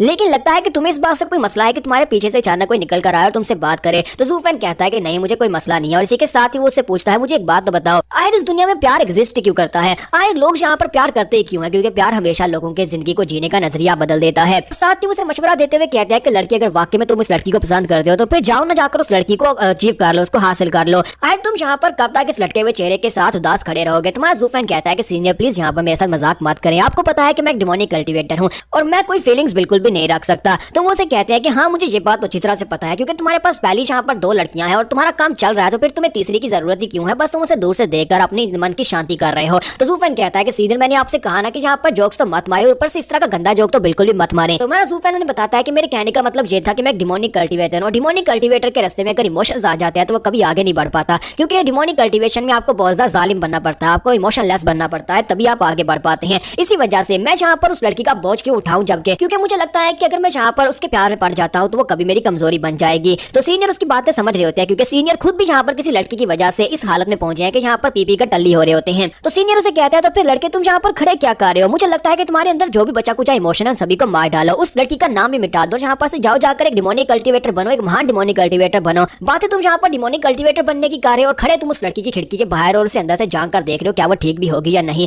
तुम्हारा जू फैन कहता है कि सीनियर मैं क्या करूं, मुझे समझ नहीं आ रही कि मैं जहाँ पर उस लड़की को देखना चाहता हूँ, मैं उस लड़की के लिए जहाँ पर खड़ा हूँ, मैं जहाँ पर इस फीलिंग को अपने अंदर से निकाल नहीं पा रहा, क्योंकि असल में उस लड़की ने मेरे पर एक एहसान किया था, उसने मेरे पर इतना बड़ा एहसान किया था, मैंने किसी की जान बचानी थी और उसकी जान बचाने के लिए इस लड़की ने अपना सैक्रिफाइस दिया और बदले में मुझे एक पिल ला कर दी जिसकी वजह से उसकी जान बच गई। इसका मेरे पर इतना बड़ा एहसान है कि मुझे समझ नहीं आ रही कि मैं यहाँ पर इसके एहसान को कैसे चुकाऊं। तो मास्टर सीनियर चंकी से कहते हैं तो फिर बताओ कि यहाँ पर तुम्हारी कहानी क्या है, मुझे कहानियां बहुत ज्यादा पसंद है, ऊपर से लव स्टोरीज तो बहुत ज्यादा पसंद है। और मेरा जू फैन उसे यहाँ पर निंगेर की पूरी स्टोरी बताता है, क्योंकि एंड के ऊपर उसकी सोल जो थी वो निकाल ली गई थी और उसके सोल बॉल के लिए उसे यहाँ पर एक पिल की जरूरत थी, जो कि सिस्टर चूचू ने अपने आप को मिस्टिकल ह्यूमन सेक्टर की डिसाइपल बनकर वहां पर से एक पिल ली थी और वो पिल लाकर निंगेर को दी थी, जिसकी वजह से निंगेर जो थी उसकी सोल वापस आई थी और वो जिंदा हो पाई थी। तो शैंकी उसकी सारी की सारी बात सुनने के बाद कहता है हाँ तुम्हारे पर तो वाकई में एक बहुत बड़ा एहसान किया उस लड़की ने, तुम्हारे पर उसने कर्ज छोड़ दिया है, उस लड़की ने तुम्हारी उस लड़की की जान बचाने के लिए अपने आप को यहाँ पर ह्यूमन मिस्टिकल सेक्टर में हमेशा के लिए ट्रैप करवा लिया है, क्योंकि अब वो यहाँ पर इनके डिसाइपल है और उन्हीं के रूल्स के मुताबिक वो वहीं पर रह सकती है और वापस अपने घर भी नहीं जा सकती। तो मास्टर शैंकी फिर से यहाँ पर उसका मजाक उड़ाते हुए कहते हैं कि मुझे लगता है कि ये कर्ज इतना ज्यादा बड़ा है, अगर तुम यहाँ पर अपनी सोल और अपनी बॉडी उस लड़की के हवाले कर देते हो तभी यहाँ पर तुम उसके एहसान का बदला चुका पाओगे। जू फैन कहता है कि अल्टर प्लीज यहाँ पर इस तरह के मजाक तो बिल्कुल भी ना करें, अगर आपको यहाँ पर कोई एडवाइस देनी है तो फिर इंसानों की तरह कोई एडवाइस दें। तो इसी के साथ ही उसे कहते हैं कि मुझे लगता है कि तुम यहाँ पर अपने बारे में कुछ ज्यादा ही हाईली सोचते हो, डिमोनिक पाथ में तुम्हें ये करना है वो करना है, तुम क्रूल हो जालिम हो ये सारी की सारी बातें जो है ये सिर्फ और सिर्फ बातें हैं। लड़के तुम्हें अच्छी तरह से पता है कि मैं डिमोनिक कल्टीवेटर नहीं हूँ, लेकिन तुम्हें ये भी पता है कि एक लड़की के लिए मैंने क्या किया था, मैंने पूरी की पूरी नेशन को जलाकर हाक कर दिया था सिर्फ और सिर्फ एक लड़की के लिए। लेकिन मैं डिमोनिक कल्टीवेटर बिल्कुल भी नहीं हूँ, मैं एक राइटियस सेक्टर का बंदा था, एक राइटियस सेक्टर का स्टूडेंट था और अभी भी एक राइटियस ही हूँ। लेकिन अगर इस दुनिया में इवल ना हो तो फिर इसका फायदा ही क्या है। तुम्हें यहाँ पर टॉप 3 सेक्टर्स में से डीमन पर्चिंग सेक्टर जो कि अपने आप को राइटियस सेक्टर कहते हैं उनके बारे में पता होगा। वो जब भी किसी से बात करते हैं वो हमेशा डिमोनिक सेक्टर या डिमोनिक कल्टीवेटर्स को हमेशा के लिए खत्म करने की बात करते हैं। लेकिन मुझे लगता है कि उनमें से आधे स्टूडेंट्स को यह भी नहीं पता होगा कि यहाँ पर राइटियसनेस क्या होती है और डिमोनिक पाथ क्या होती है। मेरे कहने का मतलब यह है कि सिर्फ और सिर्फ राइटियसनेस एग्जिस्ट नहीं कर सकती जब तक यहाँ पर डेविलनेस ना हो, यानी कि यहाँ पर डिमोनिक कल्टीवेशन भी होगी और उसके साथ यहाँ पर तभी राइटियसनेस होगी। एक चीज के अकेले यहाँ पर होने से कुछ भी नहीं होगा। तो मास्टर शैंकी उसे कहते हैं कि लड़के तुम्हारे आसपास बहुत सारी लड़कियां हैं क्योंकि तुम स्पेशल हो, लेकिन तुम्हें ऐसा क्यों लगता है कि वो लड़की तुम्हारे लिए ज्यादा स्पेशल है क्योंकि तुम उस लड़की के बारे में कुछ स्पेशल फील करते हो। फिर साथ ही उसे कहते हैं कि अब मैं यहाँ पर सीरियसली तुमसे एक सवाल करता हूँ, जरा अपनी आंखें बंद करो, अपनी आंखों को बंद करो, जहाँ पर महसूस करो तुम्हें क्या दिखाई देता है। मुझे लगता है कि तुम्हें इस लड़की से प्यार हो गया है। तो जूफेन कहता है कि नहीं ऐसा बिल्कुल भी नहीं हो सकता। तो मास्टर शैंकी से कहता है कि तुम बेवकूफ हो, मैं यहाँ पर तुम्हें कह रहा हूँ कि जैसे मैं कहता हूँ बिल्कुल वैसे करो। चलो जल्दी से अपनी आंखें बंद करो। आंखें बंद करने के बाद अपना सबसे पीसफुल मोमेंट याद करो। तुम्हारी अब तक की जिंदगी में तुमने जो सबसे बेहतरीन लम्हा किसी के साथ गुजारा होगा, जो सबसे बेहतरीन पल होगा, जो सबसे मजेदार पल होगा, वो तुम्हारी आंखों के सामने आ जाएगा। तुम्हारा जूफेन अपनी आंखें बंद करता है और इसी के साथ ही वो याद करता है आलबी इस माउंटेन के ऊपर जब वो निंगेर के साथ था और टियानजैंग के साथ था। तो जूफेन सीनियर को बताता है कि मैं अपने 2 दोस्तों के साथ था, वहां पर निंगेर थे और टियानजैंग थे और मेरी वो जिंदगी का सबसे बेस्ट पल था। तो मास्टर टियानजैंग उसे कहते हैं कि ऐसा कभी नहीं हो सकता कि 3 लोग एक दूसरे के साथ प्यार में हो जहां पर कोई इंग्लिश मूवी नहीं चल रही। मुझे लगता है कि वो सिर्फ और सिर्फ दोस्ती थी। जरा किसी और पल को याद करो, मुझे लगता है कोई ना कोई और पल जरूर होगा। तुम्हारा जूफेन वहीं पर याद करना स्टार्ट करता है। तुम्हारा जूफेन जब वहां पर 3 दिन के लिए सिस्टर चूचू का हस्बैंड बना था तो उस दिन को याद करता है जब वो 3 दिन के लिए बिल्कुल उसका हस्बैंड बनकर सेम वही काम कर रहा था जो एक डेली लाइफ में हस्बैंड काम करता है। जूफेन उसे बता रहा होता है तो शैंकी से कहता है कि उस घर में और कौन था। तुम्हारा जूफेन कहता है कि वहां पर एक लड़की थी। तो मास्टर शैंकी से पूछते हैं कि बताओ कि वो लड़की कौन थी। तो इसी के साथ जूफेन को झटका लगता है क्योंकि उसे वहां पर सिस्टर चूचू दिखाई देती है। तो इसका मतलब यह है कि ये कंफर्म हो चुका है कि जूफेन को सिस्टर चूचू से प्यार हो गया है। सीनियर उसके पास बैठे होते हैं। सीनियर शैंकी से वहां पर बताते हैं कि तुम्हें वाकई में से प्यार हो गया और साथ उसे बताता है कि तुम्हारी डिमोनिक पाथ का इसके साथ कोई ताल्लुक नहीं है। तुम्हारी डिमोनिक पाथ यहाँ पर तुम्हें प्यार करने से रोक रही है और तुम यहाँ पर इस फीलिंग को अपनी बॉडी से निकाल भी नहीं सकते। तुम्हारा जूफेन इस एपिसोड की शुरुआत में अपने घर में अपने बिस्तर के ऊपर लेटा होता है, वहां पर सोच रहा होता है यहाँ पर मैं इस प्यार को अपनी बॉडी से कैसे निकालूं जबकि मैं उसे यहाँ पर जानता भी नहीं हूँ कि वो मेरी बॉडी के अंदर है भी या नहीं। क्या ये ह्यूमंस की तरफ से कोई ट्रिक है या फिर मेरे लिए कोई एक्सटर्नल टेस्ट है जिसे मैं पास नहीं कर पा रहा। मास्टर युन जान जी जो कि उनके जो प्रेडिक्टर थे उसने बताया था कि तुम्हारी डिमोनिक पाथ को तुम दोबारा से रिस्टार्ट कर सकते हो क्योंकि उन्हें अंदाजा हो गया था कि ये कोई दूसरा महान मास्टर है जो यहाँ पर रीइंकार्नेट होकर आया है। और इसी के साथ हमारा जूफेन सोच रहा था कि मैं यहाँ पर इस बारे में बहुत ज्यादा हैरान हूँ कि मैं क्या करूँ कि मैं अपनी डिमोनिक पाथ के ऊपर आगे बढ़ूँ या फिर पहले इस प्यार को अपनी बॉडी के अंदर से बाहर निकालूं। डिमोनिक कल्टीवेशन जो होती है वो बिल्कुल ही एम्प्टी हार्ट के साथ होती है, यानी कि हमारा हार्ट उसके अंदर कोई भी इमोशंस नहीं होने चाहिए, तभी हम लोग यहाँ पर अपने आप को एक डिमोनिक कल्टीवेटर कह सकते हैं। लेकिन मैं यहाँ पर ये सब कुछ कैसे करूँ, मैं अपने प्यार को अपनी बॉडी से कैसे निकालूं, जबकि मैंने यहाँ पर इसको पहले एक्सपीरियंस ही नहीं किया। मुझे लगता है कि इस वक्त मैं पूरी तरह से मेस्ड अप हो चुका हूँ। इस तरह की इमोशंस को लेकर मैं डिमोनिक पाथ में आगे बिल्कुल भी नहीं बढ़ सकता। मुझे यहाँ पर इन इमोशंस को अपनी बॉडी के अंदर से निकालना पड़ेगा।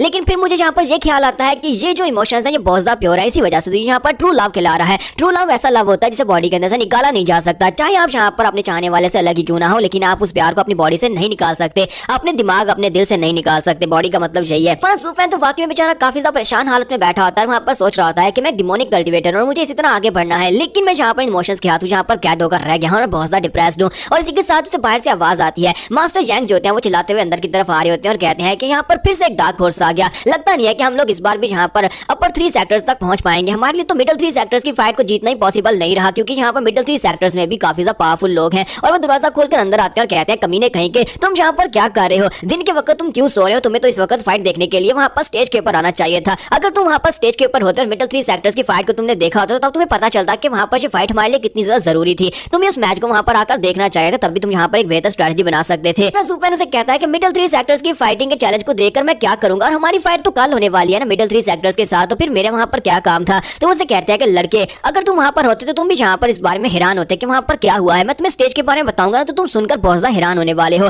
ज़ूफैन कहता है कि मुझे नहीं सुनना, जबकि मास्टर यांग उसे कहते हैं आज तुम इतने ज्यादा रिलैक्स कैसे रह सकते हो जबकि हमारे यहाँ पर चांसेस बहुत ज्यादा स्लिम होते जा रहे हैं। वहाँ पर सेक्टर्स की फाइट के दौरान स्वॉर्ड गार्ड सेक्टर ने अपने पूरे के पूरे दूसरी फाइट्स को कंप्लीटली जीत लिया, वहाँ पर सभी को हरा दिया। दोनों सेक्टर्स को हराकर वो इस वक्त भी टॉप के ऊपर बने हुए हैं और लगता नहीं है कि हमारे डिसाइपल्स जो से फाइट करके जीत पाएंगे। वो सारे के सारे यानी कि उनके 10 के 10 डिसाइपल्स जो हैं वो इथेरियल स्टेज के मास्टर्स हैं। और तुम्हारा वो दोस्त जो अभी भी यहाँ पर तुम्हारे सामने अपीयर हुआ था, वो टियान शैंग, वो भी इथेरियल स्टेज का मास्टर है, वो भी किसी से कम नहीं है। ज़ूफैन उसकी बात सुनने के बाद कहता है, ओ अच्छा, तो टियान शैंग की बात कर रहे हो। लास्ट टाइम वो मुझसे मिलने के लिए आया था, लेकिन मैं वहाँ पर काफी ज्यादा परेशानी में था, इसी वजह से मैं उसकी कल्टीवेशन को सेंस नहीं कर पाया। लेकिन लगता है कि वाकई में इथेरियल स्टेज में पहुंच गया होगा, क्योंकि उसे मार्शल फैनेटिक कहते हैं। वो मार्शल आर्ट्स का दीवाना था और मार्शल आर्ट्स में अपनी स्ट्रेंथ को बढ़ाना चाहता था। उसको तो यहाँ पर मेरी तरफ से कंग्रेस बोलना चाहिए, जबकि मास्टर जैंग चलाकर उसे कहते हैं कि कंग्रेस जाकर अपनी सिस्टर को बोलो, मुझे यहाँ पर कंग्रेस मत बोलो। और साथ ही उसे कहता है कि उन लोगों ने अपने पूरे के पूरे अपोनेंट्स को पूरी तरह से हरा दिया, यानी कि अपने 10 के 10 मैचेस को जीता है। और ये नहीं है कि सिर्फ एक सेक्टर के साथ 10 मैचेस को जीता है, उन्होंने डीमन सोल सेक्टर और ट्रेल ब्लेजिंग सेक्टर दोनों को बहुत ही बुरी तरह से हराया है। उनके 10-10 अपोनेंट्स को हरा दिया, ना सिर्फ वहाँ पर सिंगल फाइट्स में बल्कि उनको वहाँ पर टीम बैटल में भी हरा दिया। इसका मतलब यह है कि स्वॉर्ड गार्ड सेक्टर इस वक्त हमारे सस्ते की सबसे बड़ी रुकावट है, उनको हराकर हमें आगे बढ़ना होगा। ज़ूफैन की बात सुनने के बाद कहता है तो बहुत ज्यादा अमेजिंग बात है। तो उसे कहता है कि अमेजिंग को छोड़ो, हमारे लिए यहाँ पर बहुत ज्यादा मुश्किल हो गया है कि हम लोग अपनी फाइट्स को जीत पाए। उनके पास वहाँ पर उनका जो इस बार टीम लीडर है वो काफी ज्यादा स्पेशल है, उसे जेंटल स्वॉर्ड कहते हैं। जेंटल स्वॉर्ड ने वहाँ पर अपनी टीम को इस तरह से तैयार किया हुआ कि उनके पास स्पेशल स्ट्रेटजीज हैं और ऊपर से उनकी स्ट्रेंथ्स ऐसी हैं कि वो अपने ओपोनेंट्स को बड़ी आसानी से हरा सकते हैं। अगर वो मिडिल 3 सेक्टर्स में से 2 सेक्टर्स को इतनी आसानी से हरा चुके हैं, तो फिर सोचो कि हम लोग जो कि लास्ट 3 सेक्टर से यहाँ पर उठकर ऊपर जा रहे हैं, क्या हम लोग उन्हें हरा पाएंगे? मुझे तो नहीं लगता कि हम लोग उनको हरा पाएंगे। और साथ ही वो हमारी तरफ इस तरह से देख रहे थे जैसे वो हमारा मजाक उड़ा रहे हो। मुझे लगता है कि वो यहाँ पर तुम्हारा मजाक उड़ा रहे हैं, जैसे कि वो तुमसे बिल्कुल भी नहीं डरते। ये बात मुझे बहुत ज्यादा परेशान कर रही है। तुम्हारा ज़ूफैन उसे कहता है कि अच्छा ठीक है, मुझे लगता है कि हमें यहाँ पर कल बहुत ज्यादा केयरफुल रहने की जरूरत है, और वैसे भी हम लोग यहाँ पर एक फुल प्रूफ स्ट्रेटजी बनाएंगे जिसके बाद हम लोग बड़ी आसानी से अपने मैचेस को जीत लेंगे। तो मास्टर यांग उसे कहते हैं इसका मतलब यह है कि तुम्हारे पास कोई स्ट्रेटजी है, चलो जल्दी से बताओ क्या स्ट्रेटजी है। तुम्हारा ज़ूफैन कहता है कि मेरी स्ट्रेटजी ये है कि हम लोग फाइट करते ही नहीं है। अगर हम लोग स्वॉर्ड गार्ड सेक्टर के साथ फाइट नहीं करेंगे, पहले फॉरफिट कर देंगे, तो कम से कम हम लोग यहाँ पर बाकी के 2 सेक्टर्स को हराकर मिडिल 3 सेक्टर्स में तीसरे नंबर के ऊपर या दूसरे नंबर के ऊपर आ सकते हैं। तो इस तरह हमें स्वॉर्ड गार्ड सेक्टर से फाइट नहीं करनी पड़ेगी। मास्टर यांग उसे कहते हैं बस भी करो ज़ूफैन, वो कहां पर गया वो जज्बा जिसके साथ तुमने कहा था कि तुम अपर 3 सेक्टर्स में हमें जितवा सकते हो,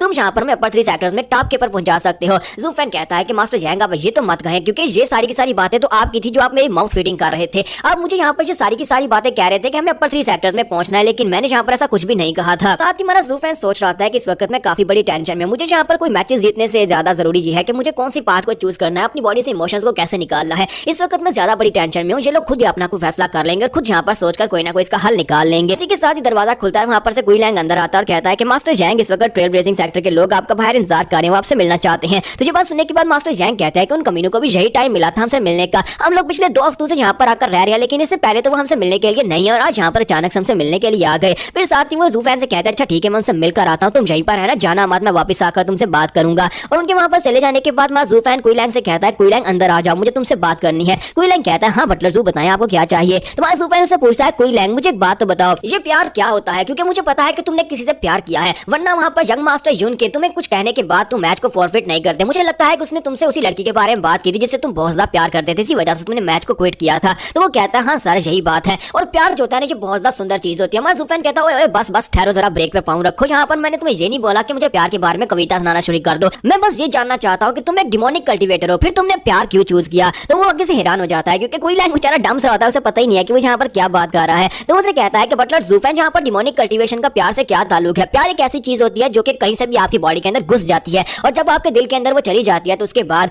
आपको कुछ भी ख्याल नहीं रहता, आप दुनिया के ख्यालों से गुम हो जाते हैं और आप यहाँ पर आसमान के ऊपर तारे देखना शुरू कर देते हैं दिन के वक्त भी। प्यार तो बिल्कुल एक नदी की तरह है जो कि अपने रास्ते में आने वाली हर एक चीज को बहा कर ले जाता है। हाँ, मैंने प्यार किया था, मैंने किसी से प्यार किया था और उसी वजह से मुझे वहाँ पर इंडस सेक्टर से निकाल कर लेबर ऑफिस में भेज दिया गया। लेकिन इसके बावजूद मुझे इस बात की बिल्कुल परवाह नहीं है, क्योंकि प्यार एक ऐसी फीलिंग है जिसको मैंने चख कर देखा है। हालांकि मैंने सेक्टर के रूल्स को तोड़ा। हमारे सेक्टर में रूल है कि हम लोग किसी से प्यार नहीं कर सकते। ज़ूफेन कहता है कि मैं यहाँ पर रूल्स की बात नहीं कर रहा, मैं यहाँ पर डिमोनिक कल्टीवेशन की बात कर रहा हूँ। तो कोई लैंग उसे कहता है कि सर, यहाँ पर डिमोनिक कल्टीवेशन का इसके साथ कोई ताल्लुक नहीं है। तो ज़ूफेन कहता है कि मैं तुमसे यही तो पूछ रहा हूँ कि डिमोनिक कल्टीवेटर और डिमोनिक कल्टीवेटर होते हैं जो उनके पास इमोशंस नहीं होते, वो डिमोनिक कल्टीवेशन में पाथ में आगे बढ़ने के लिए यहाँ पर इस तरह के इमोशंस अपनी बॉडी में नहीं रख सकते। तो कोई लैंग उसे कहता है कि मुझे नहीं लगता कि मैं यहाँ पर आपकी कोई मदद कर सकता हूँ। मुझे तो बस इतना डर था कि मैं किसी रूल को तोड़ रहा हूँ, और हमेशा जब भी मैं उस अपनी गर्लफ्रेंड के पास जाता था उस वक्त मुझे सिर्फ इस बात का डर होता था कोई हमें यहाँ पर देख ना ले। हालांकि जब मैं उसके पास जाता था मैं सब कुछ भूल जाता था और उसके पास मैं वहाँ पर रहकर बहुत ही अच्छे पल गुजारता था। तुम्हारा ज़ूफेन जो होता है उसकी बात सुनने के बाद खामोश हो जाता है कि इस बेवकूफ को प्यार के बारे में कुछ भी नहीं पता। इसे सिर्फ इतना पता है कि गर्लफ्रेंड के पास जाना और कोई उसे देख ना ले, बस ताकि रूल्स ना टूटे और उसे सजा ना मिले। तो जब हमारा ज़ूफेन निराश हो जाता है तो कोई लैंग उसे कहता है कि बटलर ज़ूफेन, मैं यहाँ पर ये बात करना तो नहीं चाहता क्योंकि आप मुझसे ज्यादा समझदार हैं और आपको डिमोनिक कल्टीवेशन के बारे में मुझसे ज्यादा पता है, मास्टर जान को भी पता है। लेकिन मैं यहाँ पर एक बात कहना चाहूंगा कि प्यार एक ऐसी फीलिंग होती है जो कि ना तो किसी डिमोनिक कल्टीवेशन पाथ को देखती है ना ही किसी रूल को देखती है। प्यार एक ऐसी फीलिंग होती है जो कि हमेशा रूल्स के अगेंस्ट होती है। आपने मुझसे पूछा कि मैं एक कल्टीवेटर हूँ, डिमोनिक कल्टीवेटर हूँ और मैंने यहाँ पर प्यार क्यों किया, लेकिन आपको पता है कि मैंने डिमोनिक कल्टीवेशन को चूज क्यों किया। हालांकि मैं राइटियस को भी चूज कर सकता था, क्योंकि राइटियस में बहुत सारी रिस्ट्रिक्शंस होती हैं कि हम ये नहीं कर सकते, हम वो नहीं कर सकते। लेकिन डिमोनिक कल्टीवेटर्स आजाद होते हैं, वो बिल्कुल आजाद होते हैं, वो जो चाहे वो कर सकते हैं। तो फिर मैं यहाँ पर प्यार क्यों नहीं कर सकता। मुझे ये समझ नहीं आती कि हमारे सेक्टर में रूल ही क्यों है कि एक डिमोनिक कल्टीवेटर प्यार नहीं कर सकता। तुम्हारे ज़ूफेन को उसकी बात सुनने के बाद एक झटका लगता है। वो कहता है कि ये बात तो वाकई में सच है कि एक डिमोनिक कल्टीवेटर के ऊपर कोई रूल्स नहीं होते, वो हमेशा रूल्स के बिना होते हैं, वो जो करना चाहे वो कर सकते हैं। तो फिर वो यहाँ पर प्यार क्यों नहीं कर सकते। तो ये सवाल तो यहाँ पर वो छोड़कर जा रहा है, क्योंकि यहीं पर हमारा ज़ूफेन जो होता है वो कुई लैंग से बात कर रहा था और कुई लैंग उसे वहाँ पर बताता है कि उसने कभी यहाँ पर रूल्स की परवाह नहीं की। हालांकि वो एक डिमोनिक कल्टीवेटर है तो फिर उसे यहाँ पर रूल्स की परवाह करने की जरूरत ही क्या है। तो हमारा ज़ूफेन उसकी बात सुनने के बाद सोच रहा था, मैं पहले यहाँ पर एक टेंशन में बैठा था कि मेरे दिल के अंदर यहाँ पर एक प्यार है और मैं उस प्यार को निकालना चाहता हूँ, और अब यहाँ पर कुई लैंग के सवाल ने मुझे यहाँ पर दोबारा से एक नई टेंशन में डाल दिया है। अब मैं यहाँ पर ये सोच रहा हूँ कि मैं यहाँ पर क्या करूँ, मैं आगे बढ़ू या फिर यहीं पर रुक जाऊँ। और इसी के साथ ही दरवाजा खुलता है। मास्टर जैंग वहाँ पर आते हैं, दरवाजे को किक मारकर खोलते हैं और कहते हैं कि उस कमीने रेन कॉन्ग की हिम्मत कैसे हुई। उसकी हिम्मत तो देखो यहाँ पर, मैं एक एल्डर हूँ, मैं एक वेनरेबल हूँ अपने सेक्टर का, लेकिन इसके बावजूद उसने मुझसे कहा कि वो तुमसे मिलना चाहता है। उस कमीने की हिम्मत तो देखो। तो वो उसे कहते हैं कि ज़ूफेन वो तुमसे मिलना चाहते हैं, जाओ जाकर उनसे बात करके आओ। तुम्हारा ज़ूफेन कहता है कि इस बात का क्या मतलब है, उन लोगों ने तुमसे जो बात कर ली फिर मुझसे बात करने का क्या मकसद हो सकता है। उन लोगों के लिए तुम काफी नहीं हो क्योंकि तुम हमारे सेक्टर के वेनरेबल हो। तो मास्टर जैंग उसे कहते हैं कि हाँ, मैं यहाँ पर काफी हूँ, मुझे पता है कि मैं यहाँ पर सेक्टर का वेनरेबल हूँ, लेकिन वो कमीने जो है वो बहुत ज्यादा घटिया है और ऊपर से यहाँ पर ये चाहते हैं कि मैं तुम्हें उनसे बात करने के लिए भेजूं। साथ ही उसे कहते हैं क्योंकि वो लोग यहाँ पर तुम्हारे टियानजू के जो 3 गार्डियन सेक्टर्स हैं उनके लीडर है, इसी वजह से मुझे लगता है कि तुम्हें खुद यहाँ पर उनसे बात करने के लिए जाना चाहिए। हमें यहाँ पर उनको इतनी रिस्पेक्ट तो देनी पड़ेगी क्योंकि वो मिडल 3 सेक्टर्स में से वो सेक्टर है जो कि हमारे लोअर 3 सेक्टर्स का गार्डियन सेक्टर है। ज़ूफेन जो होता है उसकी बात सुनने के बाद उनसे मिलने के लिए वहाँ पर बाहर आ जाता है। तो जैसे वो लोग वहाँ पर बाहर आते हैं, यंग मास्टर कॉन्ग वहाँ पर पहले से लोगों का मजाक उड़ा रहा था और कहता है कि आखिर ये लोग यहाँ पर इतनी छोटे से घर के अंदर रह कैसे रहे हैं, इतनी सारी डिसाइपल एक छोटी सी बिल्डिंग में कैसे रह सकते हैं। साथ ही वो कहता है कि लेकिन हम लोग यहाँ पर एक लोअर 3 सेक्टर्स के छोटे मोटे सेक्टर से क्या एक्सपेक्ट कर सकते हैं, वो लोग ऐसी जगह के ऊपर रह सकते हैं क्योंकि उनका सेक्टर भी तो बहुत ज्यादा छोटा ही है। और इसी के साथ ही हमारे ज़ूफेन के साथ उसके डिसाइपल भी वहाँ पर बाहर आकर खड़े होते हैं। तो हमारा ज़ूफेन कहता है कि ये हीवन ट्रेलिंग सेक्टर के लोग यहाँ पर क्या मुश्किल क्रिएट करने के लिए आए हैं। मुझे तो इसकी टोन बिल्कुल पसंद नहीं आ रही। यंग मास्टर जिस तरह से बात कर रहा है मुझे गुस्सा आ रहा है। मास्टर जैंग उसे कहता है कि हाँ, मुझे लगता है कि ये लोग यहाँ पर मुश्किल क्रिएट करने के लिए आए हैं, लेकिन आज से पहले तो हमारे इनके सेक्टर के साथ कोई भी बुरे ताल्लुकात नहीं थे। आज के पहले हम लोग लोअर 3 सेक्टर्स में थे और ये अपर 3 सेक्टर यानी मिडिल 3 सेक्टर्स में थे और हम लोग यहाँ पर बड़े अच्छे से रह रहे थे। यंग मास्टर कॉन्ग जो होता है वो हमारे ज़ूफेन से कहता है तो तुम हो वो लड़के जब यहाँ पर तुम लोग ह्यूमन मिस्टिकल सेक्टर से फाइट कर रहे थे उस वक्त मैंने वहाँ पर तुम्हें देखा देखा था, लेकिन तुमने फाइट नहीं की थी, क्योंकि अगर तुम वहाँ पर फाइट करते तो कम से कम मुझे इतना तो कंफर्म हो जाता कि तुम कितने ज्यादा स्ट्रांग हो, क्योंकि तुम यहाँ पर बस लंबी लंबी छोड़ रहे हो और तुमने वहाँ पर सभी के सामने एटीट्यूड दिखा दिया, पर यहाँ पर फाइट नहीं की। कम से कम सभी को पता तो चलता है कि तुम कितने स्ट्रांग हो। तुम्हारा जुबैन उसकी बातें सुनने के बाद यही सोच रहा था कि ये बंदा वाकई में मार खाना चाहता है, इसी वजह से इस तरह की बकवास बातें किए जा रहा है। तुम्हारा जुबैन उसे रिस्पेक्ट देने के लिए कहता है, मुझे लगता है कि हम लोगों को यहाँ पर डायरेक्टली पॉइंट की बात करनी चाहिए कि तुम लोग यहाँ पर क्या करने के लिए आए और स्पेशली मुझसे मिलने के लिए क्यों कहा है। तो इसी के साथ यंग मास्टर कॉन्ग उसे कहता है कि लड़के, मैंने सुना है कि तुम काफी ज्यादा समझदार और सियाने हो, तो यहाँ पर मैं डायरेक्टली तुमसे बात करूंगा। हमारे सेक्टर के एल्डर्स ने यहाँ पर तुम्हारे बारे में एक बात कही है, उन्होंने कहा कि तुम काफी ज्यादा रैम्पेट और तुम यहाँ पर किसी के नहीं सुनते और यहाँ पर तुम्हारे अंदर काफी ज्यादा पोटेंशियल है कि तुम आगे बढ़ सकते हो। इसी वजह से मैं डायरेक्टली यहाँ पर ये बात देखने के लिए आया था, क्या तुम वाकई में इस लायक हो या नहीं। फिर साथ ही उसे कहता है कि तुम्हें नर्वस होने की जरूरत नहीं है, हम लोग यहाँ पर किसी बुरे इरादे से तो बिल्कुल भी नहीं आए। फिर साथ ही उसे कहता है कि तुम लोगों ने यहाँ पर मिडिल 3 सेक्टर्स की फाइट्स को तो देखा ही होगा और मुझे लगता है कि तुम्हें यहाँ पर रिजल्ट्स के बारे में पता होगा कि वहाँ पर रिजल्ट्स क्या थे। इसी वजह से तुम्हें यहाँ पर रिजल्ट्स के बारे में पता है, तभी तो हम लोग यहाँ पर तुमसे बात करने के लिए आए हैं। जबकि तुम्हें पता है कि यहाँ पर रिजल्ट्स क्या थे तो तुम्हें पता है कि आगे क्या करना है। तो इसी के साथ हमारा जुबैन उसका मजाक उड़ाते हुए कहता है कि क्या रिजल्ट्स है, मैं तो वहाँ पर कंपटीशन देखने के लिए गया नहीं था, क्या तुम बताओगे कि रिजल्ट्स कैसे रहे। तो इस बात से यंग मास्टर कॉन्ग बहुत ज्यादा गुस्सा हो जाता है, चिल्लाकर उसे कहता है कि तुम्हारी हिम्मत कैसे हुई यहाँ पर मेरे मुंह के ऊपर मेरा मजाक उड़ाने की। तुम्हें अच्छी तरह से पता है कि इस बार के मिडिल 3 कंपटीशन यानी मिडिल 3 सेक्टर्स का जो कंपटीशन था उसमें हमारा ह्यूमन ट्रेलिंग सेक्टर जो है वो लास्ट के ऊपर आया है, यानी कि हम लोग इस वक्त मिडिल 3 में टॉप 3 लास्ट 3 के ऊपर हैं। हालांकि हम लोग यहाँ पर लास्ट 3 नंबर के ऊपर आ चुके हैं, लेकिन इसके बावजूद हम लोग अभी भी यहाँ पर मिडिल 3 सेक्टर्स में हैं और तुम्हारे जैसा एक लोअर 3 सेक्टर्स में से एक सेक्टर हमारी इस बात को क्या ही समझेगा। जुफैन जो था डायरेक्टली उसकी बात सुनने के बाद आगे से उसे कह देता है, तो इसका मतलब यह है कि जब तुम लोगों ने ऊपर जाकर फाइट करने की कोशिश की और वहाँ पर उन लोगों से मार खाने के बाद अब तुम लोग भागते हुए यहाँ पर हमारे सामने आ गए हो ताकि तुम लोग भीख मांग सको और ये कह सको कि आगे हमारा यहाँ पर मिडिल 3 सेक्टर में कंपटीशन होने वाला है और कंपटीशन में सबसे पहला मैच हमारा तुम्हारे सेक्टर के साथ ही होने वाला है, क्योंकि तुम मिडिल 3 में से लास्ट 3 के ऊपर हो और अगर हम लोग यहाँ पर फाइट करते हैं तो तुम लोग यहाँ पर ये चाहते हो कि हम लोग उस फाइट में हार मान लें ताकि तुम लोग मिडिल 3 सेक्टर्स में बने रहो। मुझे लगता है कि अगर तुम यहाँ पर भीख मांगने के लिए आए तो फिर तुम्हारे भीख मांगने का ये एटीट्यूड मुझे बिल्कुल ही पसंद नहीं आया। तुम्हें नहीं लगता है कि तुम्हें यहाँ पर इस तरह से भौंकने की बजाय मेरे सामने घुटने टेक कर माफी की भीख मांगनी चाहिए और कहना चाहिए कि प्लीज यहाँ पर अपने मैच को हार जाओ ताकि हम लोग मिडिल 3 सेक्टर में बने रहें। ये बात सुनने के बाद वो बहुत ज्यादा गुस्सा आता है और कहता है कि तुम्हारी हिम्मत कैसे हुई हमसे यहाँ पर इस तरह की बात करने की। और इसी के साथ ही उसका एक एल्डर बड़ी तेजी के साथ अटैक करने के लिए आगे बढ़ता है। तो जब उनका एक वेनरेबल एल्डर जो होता है अटैक करने के लिए आगे बढ़ा होता है, तुम्हारा जुफैन जो होता है अटैक को फेस करने के लिए रेडी होता है, लेकिन मास्टर जैंग बीच में आ जाते हैं और उसके पंजे के साथ पंजा टकराते हैं और उसे वहाँ पर ब्लॉक कर लेते हैं। एल्डर जल्दी से जंप करते हुए पीछे की तरफ हट जाता है। तुम्हारा जुफैन कहता है कि मास्टर जैंग बीच में मत पड़ो, ये मेरी फाइट है। जबकि मास्टर जैंग वहाँ पर मसले को सुलझाने की कोशिश कर रहे होते हैं। वो कहते हैं कि एल्डर की प्लीज जुफैन की बात का वो मतलब नहीं था, आप यहाँ पर फाइट करने पर क्यों तुलाए हैं। जुफैन ने यहाँ पर जो कुछ भी कहा सबका वो मतलब नहीं था जो आप समझ रहे हैं, वो बस कुछ ज्यादा इग्नोरेंट है और यहाँ पर एरोगेंटली बात करता है, आप उसकी बात को सीरियसली मत लें। जबकि एल्डर खींच लाकर उसे कहते हैं, तो फिर यहाँ पर उसने यह कुत्ते की तरह भौंकने वाली बात वो किसके बारे में कही थी। तुम यहाँ पर ये कह रहे हो कि वह अपना मुंह चलाता है, लेकिन मुझे तो लगता है कि उसने साफ साफ हमारे यंग मास्टर को यहाँ पर कुत्ता कहा है। मास्टर यंग उसकी बात सुनने के बाद आगे से खामोश हो जाते हैं, जबकि हमारा जुफैन कहता है, चलो ठीक है, यहाँ पर मैं अपनी बात को घुमाकर पूछ लेता हूँ, अगर तुम लोग यहाँ पर हमसे भीख मांगने के लिए नहीं आए तो फिर बताओ कि यहाँ पर क्यों आए हो। तो इसी के साथ यंग मास्टर कॉन्ग उसे कहता है कि हम लोग यहाँ पर तुम्हें वार्निंग देने के लिए आए हैं कि अगर तुम लोग यहाँ पर मिडिल 3 सेक्टर्स के कंपटीशन में हिस्सा लेने के लिए आगे बढ़ते हो, यहाँ पर हमसे फाइट करते हो, तो फिर ना सिर्फ तुम लोग यहाँ पर अपने आप को शर्मिंदा करवाने वाले हो, बल्कि इसके साथ साथ तुम लोगों की बहुत ही बुरी हालत होगी। तुम्हारा जुफैन उसे कहता है, यही सेम बात मैं यहाँ पर तुम्हें भी कहना चाहता हूँ, क्योंकि तुम लोग यहाँ पर हमसे बहुत ज्यादा डरे हुए हो, इसी वजह से तुम लोग यहाँ पर हमारे सामने आकर अपना मुंह चला रहे हो, तुम लोग यहाँ पर हमारे सामने आकर हमें डराने की कोशिश कर रहे हो, लेकिन असल में अंदर से तुम डरे हुए हो कि कहीं हम लोग अपने कंपटीशन में तुम्हें हरा ना दे और तुम लोग यहाँ पर मिडिल 3 सेक्टर से लोअर 3 सेक्टर्स में ना पहुंच जाओ। मेरे सामने यहाँ पर इस तरह की स्टॉफ एक्टिंग करना बंद करो, क्योंकि मेरे सामने तुम यहाँ पर इस तरह से बुली की तरह बात भी नहीं कर पाओगे। और इसी के साथ यंग मास्टर फिर से गुस्सा आता है और कहता है कि लड़के तुम मरना चाहते हो, और साथ ही वो अपने 2 डिसाइपल से कहता है कि आगे बढ़ो और अटैक करो।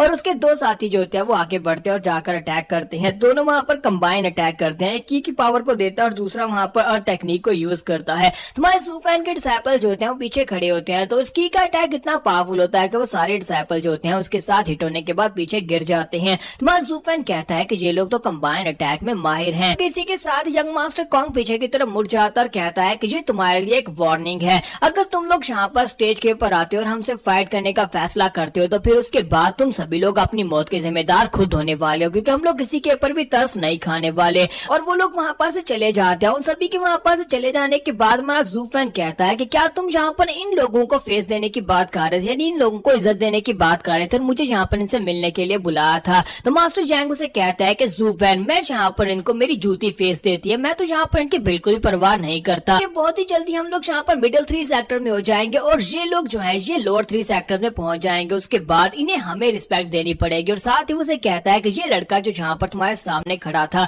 ये मास्टर कॉन्ग का बेटा है, यंग मास्टर कॉन्ग यार, तुम्हें यहाँ पर इसको जान से नहीं मारना। मैं चाहता हूँ कि इसे तड़पा तड़पा कर इसे बहुत ही बुरी सजा देना, लेकिन इसे जान से मत मारना। तुम्हारा ज़ूफेन उसकी बात सुनने के बाद डेविल स्माइल देता और कहता है कि काम हो जाएगा। रीना का दिखाया जाता है, सभी लोग इस कंपटीशन को देखने के लिए आए होते हैं, स्पेशली अपर सेक्टर के लोग, क्योंकि हमारा ज़ूफेन भी इस बार के कंपटीशन में हिस्सा लेने वाला है, क्योंकि टीम बैटल में हमारे ज़ूफेन को हिस्सा लेना पड़ेगा। पर अल्टीमेट क्लैरिटी सेक्टर के वो किंग को दिखाते हैं कि वो ऊपर खड़ा होकर देख रहा था और कहता है कि यहाँ पर तो बहुत सारे लोग आए हैं, लगता है कि सभी लोग यहाँ पर देखना चाहते हैं कि इस बार की फाइट में कौन सबसे पहले यहाँ पर अपर 3 सेक्टर से लोअर 3 सेक्टर में जाने वाला है, यानी मिडिल 3 सेक्टर से कौन सबसे पहले लोअर 3 सेक्टर में जाएगा। पिछले 1000 सालों में तो बिल्कुल भी नहीं बदला, पिछले 1000 साल से लोअर 3 सेक्टर में ही रहे हैं। साथ ही वो सोच रहा था कि मैं यहाँ पर ये भी सोच रहा हूँ कि मिडिल 3 सेक्टर्स में से कौन सा सेक्टर आज यहाँ पर अपर 3 सेक्टर में असेंड करेगा और कौन सा सेक्टर जो है वो अपर 3 सेक्टर्स में से लोअर 3 सेक्टर्स में से चला जाएगा। जबकि इसी के साथ ही यानमो भी वहाँ पर आ जाता है और उसे कहता है कि मुझे लगता है कि यहाँ पर जो सबसे पहले डिस्क्वालीफाई होने वाला अपर 3 सेक्टर्स में से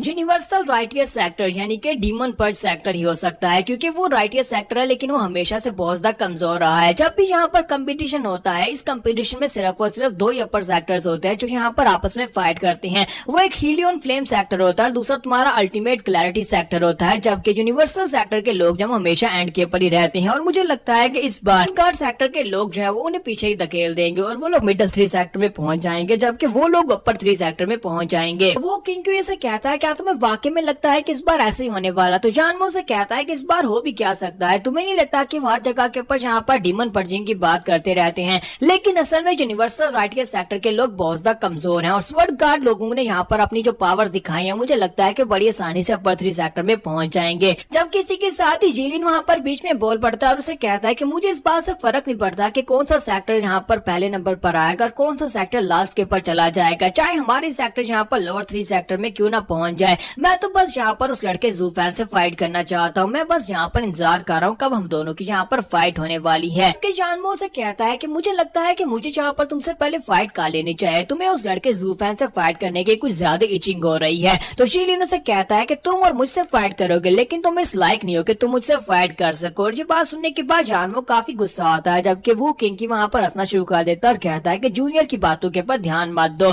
और इसी के साथ ही वहाँ पर सेक्टर्स की एंट्री होती है। जब सेक्टर्स वहाँ पर आते हैं तो हमारा डीमन स्कीमिंग सेक्टर और उसके साथ साथ वहाँ पर बाकी के मिडिल 3 सेक्टर्स भी पहुंच जाते हैं। ऐसे वहाँ पर वो लोग पहुंचते हैं तो सबसे पहले वहाँ पर जेंटल स्वर्ड को दिखाते हैं जो कि गार्ड स्वर्ड सेक्टर से होता है। तो स्वर्ड गार्ड सेक्टर से होता है, वो हमारे ज़ूफेन के पास आता है और उसे कहता है कि ज़ूफेन तुम्हारी रेपुटेशन वाकई में काफी ज्यादा कमाल की है और फाइनली यहाँ पर मैं तुम्हारे स्किल्स को देख पाऊंगा, मैं यहाँ पर देख पाऊंगा कि तुम कितने महान और तुम्हारे स्किल्स कैसे हैं, तुमने यहाँ पर अपना नाम कैसे बनाया, क्या वाकई में तुम यहाँ पर अपने स्किल्स के मुताबिक खड़े उतरते हो या नहीं। तुम्हारा ज़ूफेन कहता है कि फिर इंतजार करके देखो, जब हमारी फाइट होगी तुम्हें पता चल ही जाएगा कि मैं कितने स्किल वाला हूँ। तो ये बात सुनने के बाद वो समझ जाता है कि ये बंदा वाकई में स्किल वाला है और इसी के साथ ही उसे कहता है तो फिर ठीक है मैं तुम्हारा इंतजार करूंगा। जब किसी के साथ ही दूसरी तरफ से यंग मास्टर हान आगे बढ़ता है और उसे कहता है मैं डीमन सोल सेक्टर का एल्डेस्ट यंग मास्टर हूँ, यहाँ पर तुम्हें ग्रीट करता हूँ। तुम्हारा ज़ूफेन उसे कहता है कि मैं यहाँ पर तुम्हारे छोटे और उससे छोटे वाले को तो मिल चुका हूँ, यानी सेकंड यंग मास्टर और थर्ड यंग मास्टर हान से मिल चुका हूँ, तो क्या तुम यहाँ पर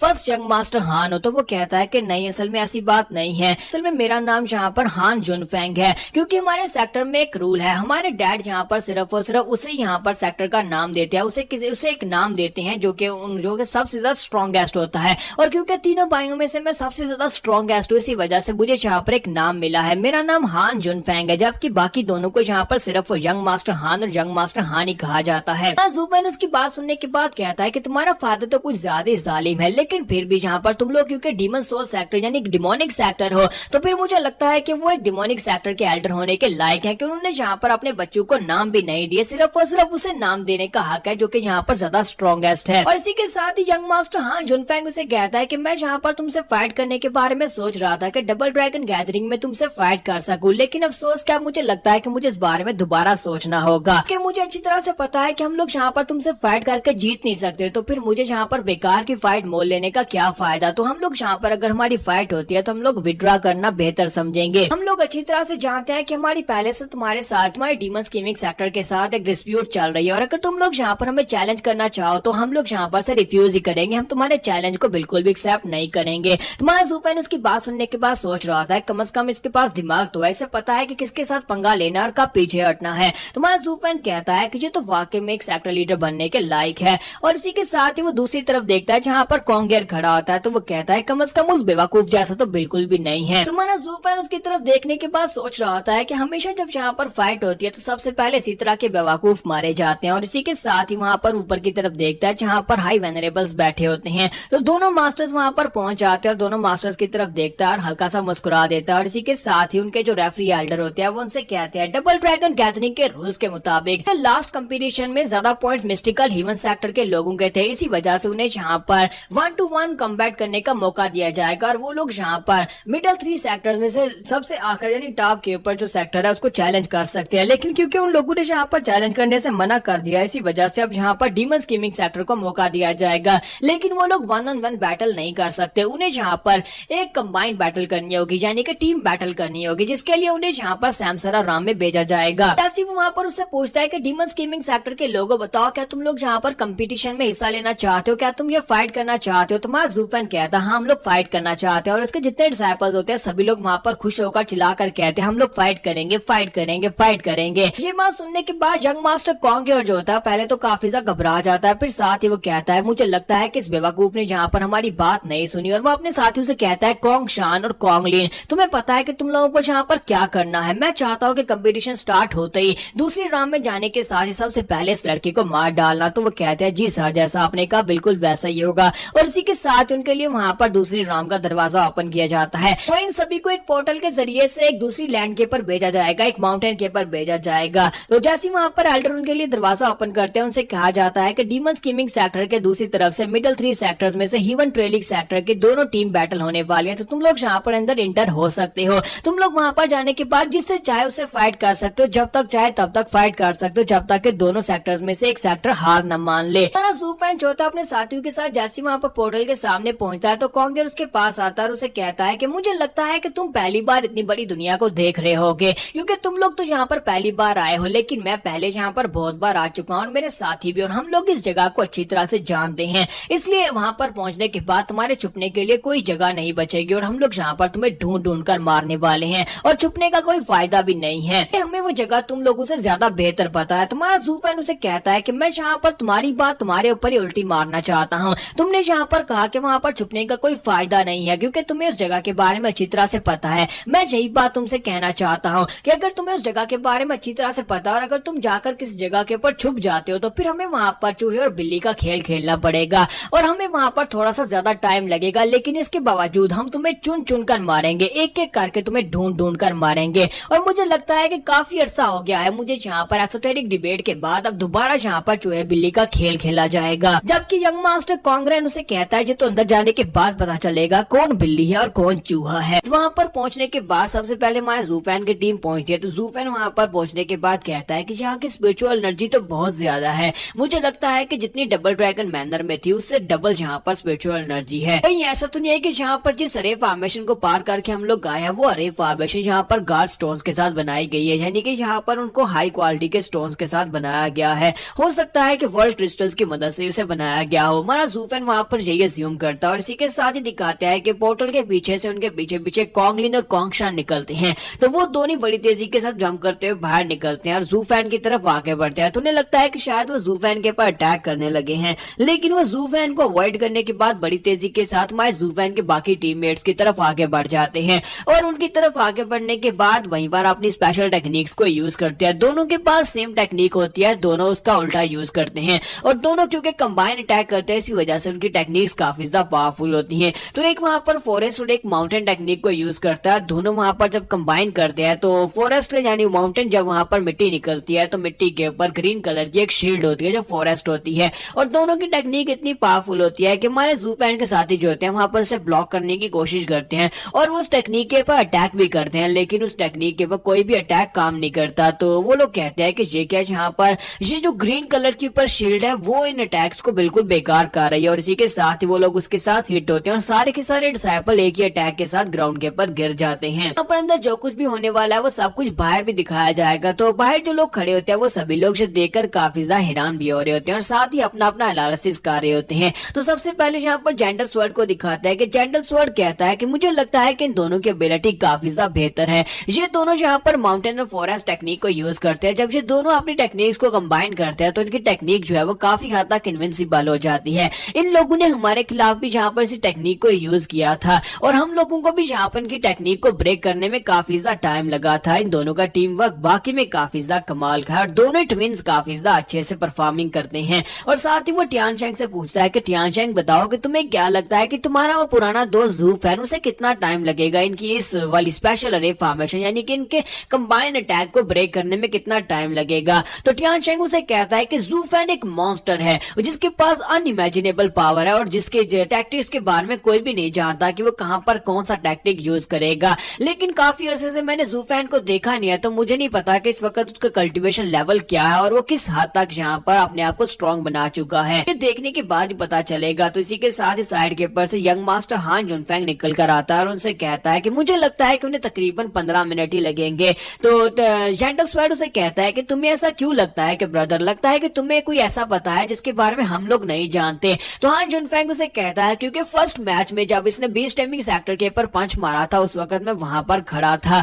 तो उस वक्त उसके पंच को मैंने देखा था। फिर साथ ही उसे कहता है क्योंकि हम लोगों ने भी यहाँ पर हीवन ट्रेलिंग सेक्टर के खिलाफ फाइट किया और कॉन्गशेन और कॉन्ग ली के लोगों के फाइट करते वक्त हम लोगों ने देखा था कि वो लोग अपनी फाइटिंग के दौरान 90% पावर को यूज करते हैं, लेकिन जू फैन ने जब तक अभी तक हमें अपनी पावर्स दिखाई है वो सारी की सारी मुझे लगता है कि उसने अपनी पावर का सिर्फ तीसरा हिस्सा ही यूज किया, इससे ज्यादा वो अपनी फुल पावर को रिलीज नहीं कर पाया। और मुझे नहीं लगता कि इस कंपटीशन में कोई ऐसा कैंडिडेट है यानी कि अभी फिलहाल के लिए कोई ऐसा कैंडिडेट है जो उसे फुल पावर यूज करने पर मजबूर कर सके। तो जेंडल स्वॉर्ड से कहता तो फिर ठीक है, हम लोग तो यहाँ पर से देखना चाहेंगे कैसे वो यहाँ पर इन दोनों ट्विंस के इस कंबाइन अटैक को रोकता है और कैसे यहाँ पर इसको ब्लॉक करता है। तो अंदर का सीन दिखाते हैं जहाँ पर कॉन्गलिन और कॉन्गशान जो होते हैं दोनों वहां पर उन बाकी के सभी डिसाइपल्स को गिरा देने के बाद उनके पर अटैक करने के बाद अब जू फैन की तरफ देखते हैं क्योंकि उनका मेन मकसद यही था कि बाकी के सभी लोगों को रास्ते से हटा दिया जाए। तुम्हारा जू फैन कहता है तो अब मुझे समझ आए ये लोग क्या कर रहे हैं, इन लोगों ने मेरे बाकी के सभी डिसाइपल्स को रास्ते से हटा दिया, अब यहाँ पर मेरे अकेले के पर अटैक करना चाहते ताकि ये मुझे मार सके।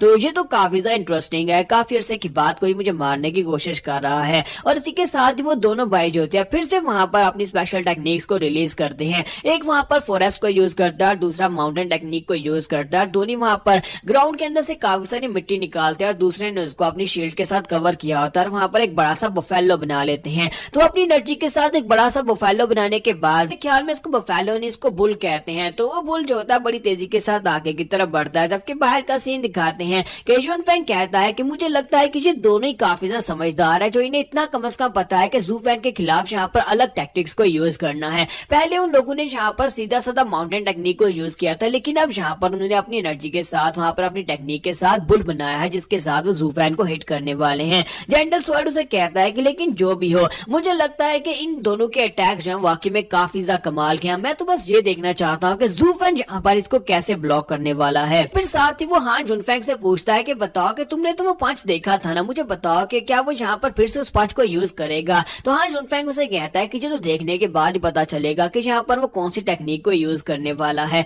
तो फिर से अंदर का सीन दिखाता है जहाँ पर दोनों ट्विंस जो होते हैं अपनी एनर्जी को रिलीज कर देते हैं और बुल जो होता है बड़ी तेजी के साथ उठता हुआ आगे की तरफ बढ़ता है और जैसे जाकर हमारे जू फैन के करीब पहुंचता है वो सोच रहे होते हैं कि हमें लगता है कि जू फैन के बारे में सिर्फ और सिर्फ ऐसी हाइप को बढ़ा दिया गया है, असल में ये लड़का कुछ भी नहीं है, ये तो हमारे अटैक के सामने से हिल भी नहीं रहा है। इसका मतलब यह जैक ये बहुत ज्यादा डर चुका है और यहाँ पर ये मरने वाला है। लेकिन जैसे वो बुल हमारे जूफैन के करीब पहुंचता है, हमारे जूफैन की एनर्जी रिलीज होती है। डार्क एनर्जी इतनी पावरफुल होती है कि वहां पर उसके आसपास बुल जो होता है वो टुकड़े टुकड़े हो जाता है। जैसे ही वो बुल टुकड़े टुकड़े होता है और साथ ही वहां पर दिखाते हैं कि वो दोनों भाइयों ने अपने हाथ सामने की तरफ किए होते हैं, तो दोनों के हाथ भी वहीं पर कट जाते हैं और दोनों के हाथ कटने के बाद वो जोर जोर से चिल्लाना शुरू कर देते हैं। और ये देखने के बाद ब्लैक बियर्ड और व्हाइट बियर्ड भी काफी ज्यादा हैरान होते हैं और कहते हैं कि यहाँ पर हुआ क्या। और बाकी के सभी डिसाइपल जिन्हें तो अभी तक समझ ही नहीं आई कि हमारे जूफैन ने यहाँ पर क्या यूज किया है, और आपको भी समझ नहीं आई होगी, हमारे जूफैन ने यहाँ पर अपनी डोमेन को यूज किया है। जेंटल स्वॉर्ड कहता है कि इस लड़के ने यहाँ पर अभी भी क्या यूज किया, क्या ये किसी किस्म के कोई मार्शल आर्ट्स थी? मैं तो यहाँ पर देख भी नहीं आया कि इसने यहाँ पर कौन सी मार्शल आर्ट्स को यूज किया है। तुम्हारे जूफैन ने यहाँ पर अपनी आई की पावर को यूज किया था, उसने अपनी आई की डोमेन को यूज किया था और उसके डोमेन के अंदर आपको पता है कि चाहे कुछ भी हो वो बिल्कुल बेकार हो जाता है।